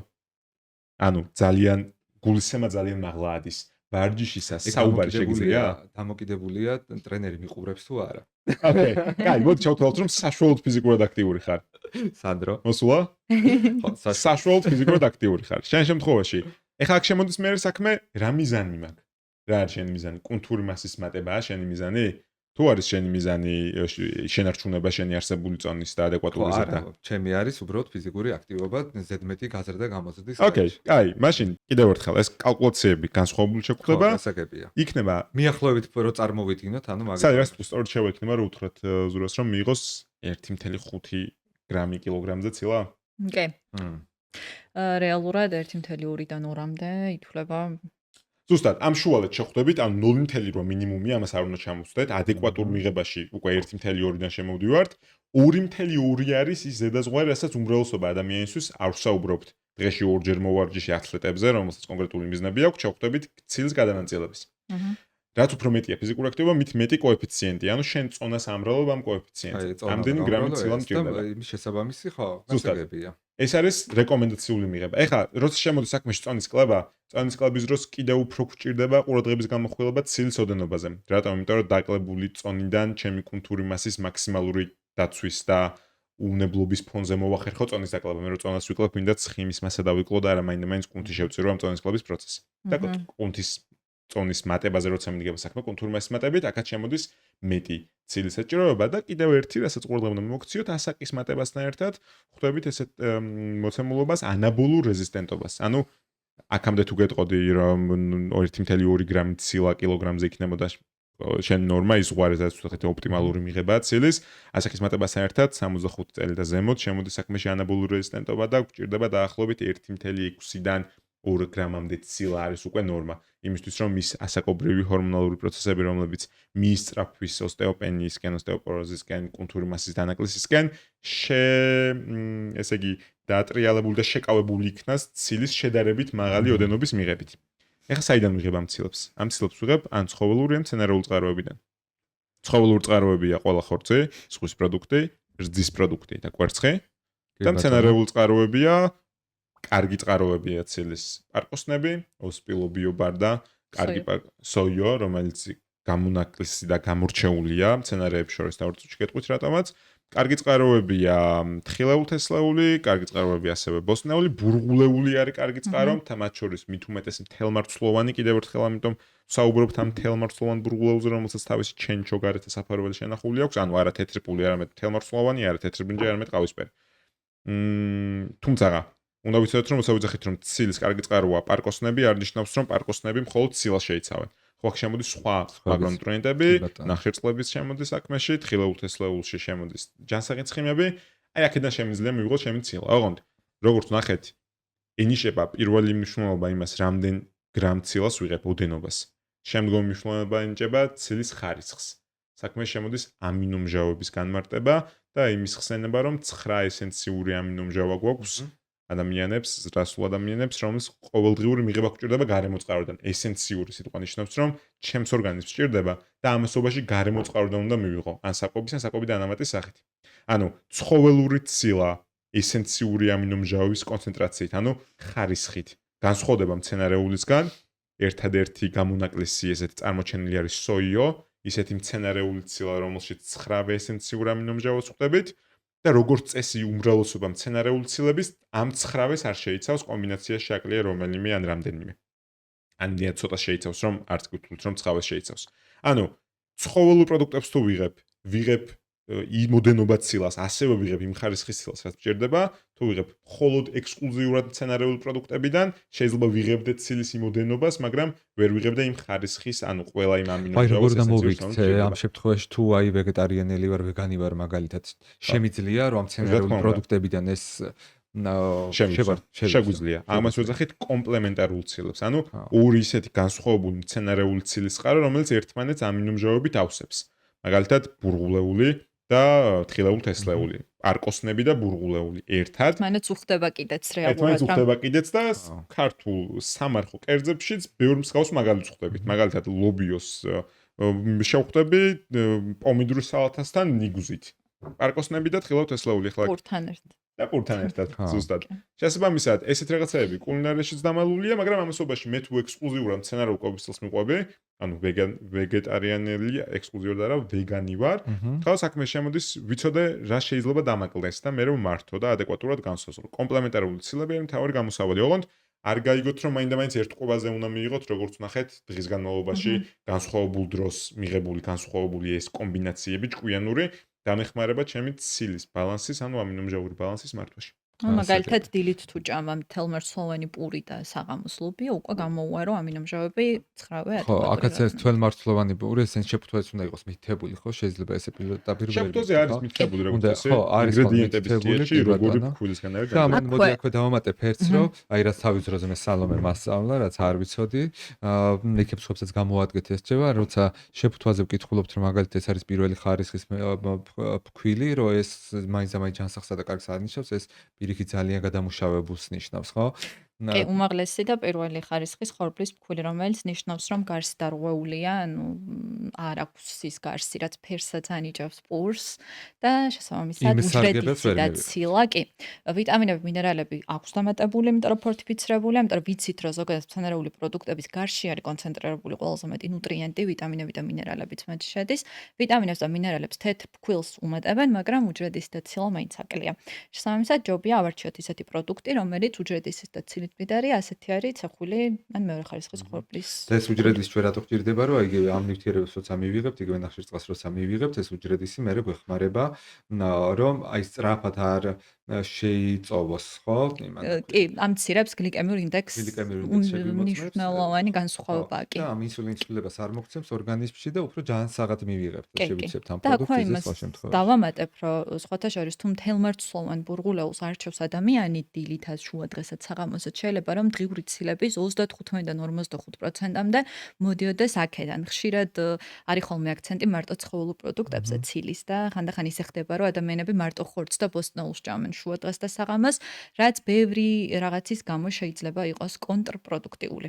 ერთ-ერთი არის, რომ თუ დაამატებ ბურღულეულს, მთლიანობაში ნახშირწყლების რაოდენობასაც გაზრდი, რაც კარგია და რეკომენდირებულიც არის, ნორმის ფარგლებში რა თქმა უნდა, და თან უჯრედის და ცილასაც გაზრდი ამ პროდუქტების რაციონში. ძალიან მოკლედ რომ გვითხრა ამ კეტო დიეტასთან დაკავშირებითაც, ანუ ეს მე მგონი ისეთი აქტუალური და აღარ არის და პოპულარული, მაგრამ მაინც კიდე ერთხელ რომ ვთქვათ, რომ რას მოიცავს ეგ და კეტო დიეტას რასთან აწყის ეტაპზე ვთქვათ, რისთვის შეიქმნა, ეს იყო ეპილეფსიის სამართავად და დღესაც გამოიყენება.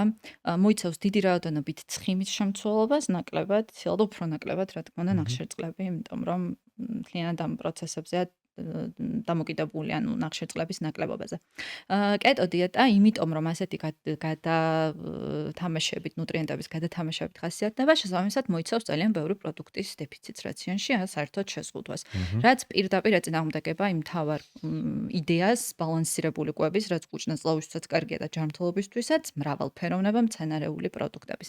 მეორე ნაწილი არის აქ ცხოველური ცხიმების ჭარბი რაოდენობა კეტო დიეტაში. ზოგადად ვიცით, რომ დღიური კალორიების 10%-ზე მეტი, აი ეს მყარი ცხიმები, ოთახის ტემპერატურაზე მყარი ცხიმებს გულისხმობ, ცხოველური ცხიმებით შედის აქ და ქოქოსის და პალმის ცხიმით შედის აქ. ჭარბი რაოდენობით 10%-ზე მეტი უკვე დაკავშირებულია დაავადებებთან, ქრონიკულ დაავადებებთან, თუ ქრონიკულად ხდება ამის მიღება. თუ აქვს უკვე ქრონიკული მარაგანობრივი დაავადებები ადამიანს, 7%-ს არ უნდა აღემატებოდეს დღიური კალორიების ეს მყარი ცხიმები. მნიშვნელოვნად აღემატება კეტო დიეტაში ამ მაჩვენებელს, ცხიმის ამ მაჩვენებელს ნაჯერ ცხიმობს გულისხმობ რა. შესაბამისად, შეიძლება კონდეს კი ჯანმრთელობასთან ასოცირებული რისკები. კიდევ ეს თემაც გავაგრძელოთ იმით, რომ ბოლო პერიოდში პოპულარული გახდა ბევრი საუბარი ეგრეთ წოდებულ სიდოილებზე, ხო, ანუ ფოტოსეზეთებზე, რომელიც არის მცენარეული სიმინდის მზესუმზირის ამ შემდეგ, იმიტომ რომ ახლა მიიჩნევა, ადრე ამის შესახებ ბევრი ინფორმაცია არ ქონდა, ახლა მიიჩნევა, რომ ისინი შეიძლება ორგანიზმში სხვადასხვა ქრონიკული ანთებით პროცესებს უწყობდნენ ხელს. რამდენად საფუძვლიანი არის ეს მოსაზრება და რა ალტერნატივები გვაქვს ამისთვის და რომელიც ცხიმია რეალურად ჩვენი მტერი და რომელია მეგობარი. სხვათა შორის ძალიან კარგი თემა არის იმის გასაშრალად, თუ რამდენად მნიშვნელოვანია სწორად ინტერპრეტირება კვლევების. ეს დაფუძნებულია ძველ კვლევაზე, რომლის ინტერპრეტაციაც მოხდა არასწორად. რეალურად მცენარეული ცხიმები კარგი ჩამნაცვლებელია, მყარია ამ ნაჯერი ტიპის და ტრანსცხიმების. რეალურად პირიქით ეს ცხიმები, რასაც გულისხმობენ აქ პოლიუჯერი ცხიმოვანი მჟავების ძირითადი წყაროა, წერია კიდეც საერთაშორისო გაიდლაინებში, რომ პირიქით არაჯანსაღი ცხიმების ამით ჩანაცვლება ნორმის ფარგლებში კარგია და უკეთესია მთლიანი ჯანმრთელობისთვის, ამიტომ საბოლოო ჯამში ნორმის ფარგლებში მცენარეული ზეთები, რაც არის, ზეთები არის კარგი. ცუდი რაც არის ჯანმრთელობისთვის, ეს არის ნაჯერი ცხიმები, რომელიც არის კარაქი, ქონი, ძალიან ცხიმიანი რძის პროდუქტი, რომელიც არის ასევე ქოქოსის ცხიმი, პალმის ცხიმი, ოთახის ტემპერატურაზე მყარი და ტრანს ცხიმები, რომელიც კიდევ უფრო ანუ სარისკვარი გაცხელებული ჯანმრთელობისთვის. ის ხო? ტრანსხიმებში რას გულისხმობ? მარგარინი და ძალიან დამუშავებული, იგივე მცენარეული ზეთების ხოთშერს რომელიც არის, მაგრამ აი deep fried რო ეძახიან, ბევრჯერ გამოყენებული, გაცხელებული, ადუღებული და კი, ასე შემდეგ, კი, კი. რომელმაც შეიძლება სერიოზული ზიანი მიაყენოს ადამიანის ორგანიზმს. კი. კეთილი. მოდი იმაზე რა ქვია, ბოლო საკითხს წამოვწევ და ამით ნენელა დასასრულისკენ წავალთ, იმიტომ რომ კიდე ბევრი დამრჩა თქვენთან სალაპარაკო, მაგრამ მოდი შევთანხმდეთ უფრო შემდეგი ეპიზოდისთვის, იმიტომ რომ მეც ვიცი თქვენ ასოციაციაში ბევრი გეგმები გაქვთ და ჩვენ ძალიან გვინდა რომ ამ საკითხში ძალიან დაგეხმაროთ, ამიტომ პერიოდულად ჩვენც გაგაშუქებთ ხოლმე და ჩვენი სტაფილო როცა გაიზრდება, ვის არ გინახავთ წინ ახალი სეზონის წინა ეპიზოდში ჩვენ აქ დავთესეთ სტაფილო, ეს სტაფილო როცა გაიზრდება და მომწიფდება, მერე გეპატიჟებთ ისევ და აქვე მივირთვათ, იმიტომ რომ როგორც წეგან სალომე მითხრა, ეს არის A ვიტამინის წყარო, ხო? საკმაოდ ხშირი დეფიციტი არის მსოფლიოში A ვიტამინი ერთ-ერთი, შესაბამისად კი. საქართველოში როგორ გვაქვს? გვაქვს რამე სტატისტიკა მაგაზე, რის დეფიციტები გვაქვს? როგორც მე ვიცი, არ ვიცით. არ ვიცი. და მეიქნება. კი. სხვათა შორის ეგ ერთ-ერთი ძალიან საინტერესო თემა, როდესაც ჯანსაღყვებაზე ვსაუბრობთ, კონტექსტია მნიშვნელოვანი. ქვეყანაში გვჭირდება რეალურად კარგად გაწერილი და შესრულებული კვლევა, ანუ როგორი კვებება საქართველოში ადამიანის სხვადასხვა რეგიონების და ქალაქებში სხვადასხვა უბნების მიხედვით, რომ გავიგოთ რისი დეფიციტი გვაქვს და რაზე უნდა გავამახვილოთ ყურადღება. გენმოდიფიცირება რო ვახსენეთ ულტრაპროცესებულ საკუთრებთან და ვთქვით, რომ ყოველთვის არის ცუდი. მაგალითად, ვიცით კვლევებით, რომ აზიის მდებარეობაში ადამიანები, ვინც ყოველდღიურად მიირთმევენ თეთრ ბრინჯს დიდი ოდენობით და ვისაც აქვთ ამასობაში A ვიტამინის და ბეტა-კაროტინების დეფიციტი, გენმოდიფიცირებული ბრინჯი არის მოხმარებაში, რომელიც ბეტა-კაროტინების ანუ A ვიტამინის წინამერყოს, ოქროსფერი ბრინჯი A ვიტამინების კარგი წყაროა. ანუ ჯანსაღია თუ არა ჯანსაღი, უკეთესიათ ნაკლებად უკეთესი დამოკიდებულია კონტექსტზე და თურმე ქვეყანაზე, რეგიონზე, ადამიანზე. კი ბატონო. იოდიზირებული მარილი მაგალითად. როგორც ჩვენ. რომელსაც თავის დროზე კაი საქმე გააკეთა. აი თვითონ ამ პროდუქტებზე, აი ამასაც ვუყურებდი, რომ მე ესე ვიცოდი, რომ მაგალითად კიტრი უნდა გათალო და ის გული შეჭამა, მაგრამ მე მგონი არ ვიცოდი სწორად, ხო? იმიტომ რომ ინფორმაცია კიტრის კანთან დაკავშირებით საუბრობ. ზოგადად კანში ყველაზე მეტი ნუტრიენტია. ხო, იმიტომ წეღარო თქვი ეგ, ხო, ის ვქენ. კარგად გავრეცხოთ. ხო, კარგად გავრეცხოთ და მან უკვე ნიტრატების საქმე შემოდის, რომელიც ალბათ ყველაზე კარგია ხო მეთანხმებით. ერთ-ერთი საუკეთესო. კი ბატონო. მან უკვე შემოდის საინტერესო საკითხი, რომელიც პოლიტიკის საკითხი უნდა იყოს და სახელმწიფოს სამართავი, ეს არის უსაფრთხოების თემა. ეგეც საინტერესოა, რომელიც ძალიან დიდი თემაა და სერიოზული პრობლემა გვაქვს ჩვენს ქვეყანაში, სავარაუდოდ, იმიტომ რომ არაფერი არ ვიცით და თუ გისადმე რამე გაგვიგია, კარგი არ იყო. ხო, ძირითადად დაბრუნებული პროდუქტებით ევროპიდან, ძირითადად რაც გვაქვს ინფორმაცია შესაბამისად. და რატომ გვინდა ჩვენ ევროპა და ევროკავშირი, იმიტომ რომ ის სისტემა გვინდა და ის წესრიგი გვინდა, რომელიც იქ აქვთ, იმიტომ რომ იქ ეს რისკები არ უდგათ, იმიტომ რომ ამდენი ქიმიკატებით არ მუშავდება ეს პროდუქტები და ადამიანებს როგორია რომ ჯანსაღ პროდუქტებს მივირთმევთ და გემრიელ სტაფილოს ვაკნატუნებთ, შეიძლება ხო შენახვის პირობა იყოს, მოყვანის პირობა არ იყოს შესაბამისი და რამე საფრთხე შეიცავდეს. ერთი კითხვა მაქვს ესეთი, რომ ეს პიტერ ატია, ეს არის ექიმი, რომელიც ძალიან ხშირად საუბრობს ხოლმე, წეგნაც ვახსენეთ, ციტატა მოვიყვანე მისი, რომელიც ძალიან ხშირად საუბრობს ხოლმე ეს მედიცინა სამი ესეთი ის აქვს რა, როგორც ანუ კვება როგორც ჯანსაღი ცხოვრების წესისა და დაავადებების პრევენციის ესეთი უნივერსალური და მნიშვნელოვანი გზა და ის ძალიან ბევრს ამახვილებს ხოლმე ყურადღებას კვების როლზე დაბერების პროცესში არის რამე ესეთი კონკრეტული რჩევები, რომელიც შეიძლება რომ ადამიანებს უთხრათ, რომ აი თავისი ეს მეტაბოლური ჯანმრთელობა შეინარჩუნონ რაღაცა პროდუქტების მიღებით ან არ გამოტოვებით თავისი რაციონიდან. ხო. ეხლა რაღაცნაირად დადებით ნოტაზე და ცოტა გამარტივებული კონტექსტით დავასრულოთ ალბათ მივყვანოთ ბოლომდე. ბევრი რამე უცნობია. მაგრამ რაც ვიცით რომ უნდა მივიღოთ და არ მივიღოთ და სალომე თუ სადმე რამე გამომჩნდა. რაც ვიცით რომ ნაკლებად უნდა მივიღოთ. დამატებული შაქრები. შაქრები რომელზეც უნდა დამატება პროდუქტს. ტრანსცხიმები რომელიც არ გვჭირდება რაციონში. ნაკლები ნაჯერი ცხიმები პროცენტული განაწილებით აღარ დაკლით. და და ნაკლებს რომ ვიძახი, ნიშნავს ნაკლები, 10%-ზე სამკუთხედის ნაკლები ნაჯერი ცხიმები რა არის? ცხოველური ცხიმები, ტრანსცხიმები არის სპრედები და მარგარინი, ტრანსცხიმები არის ცხოველური ცხიმების უმეტესობა და ზოგიერთი გამონაკლისი მცენარეული. რადგან?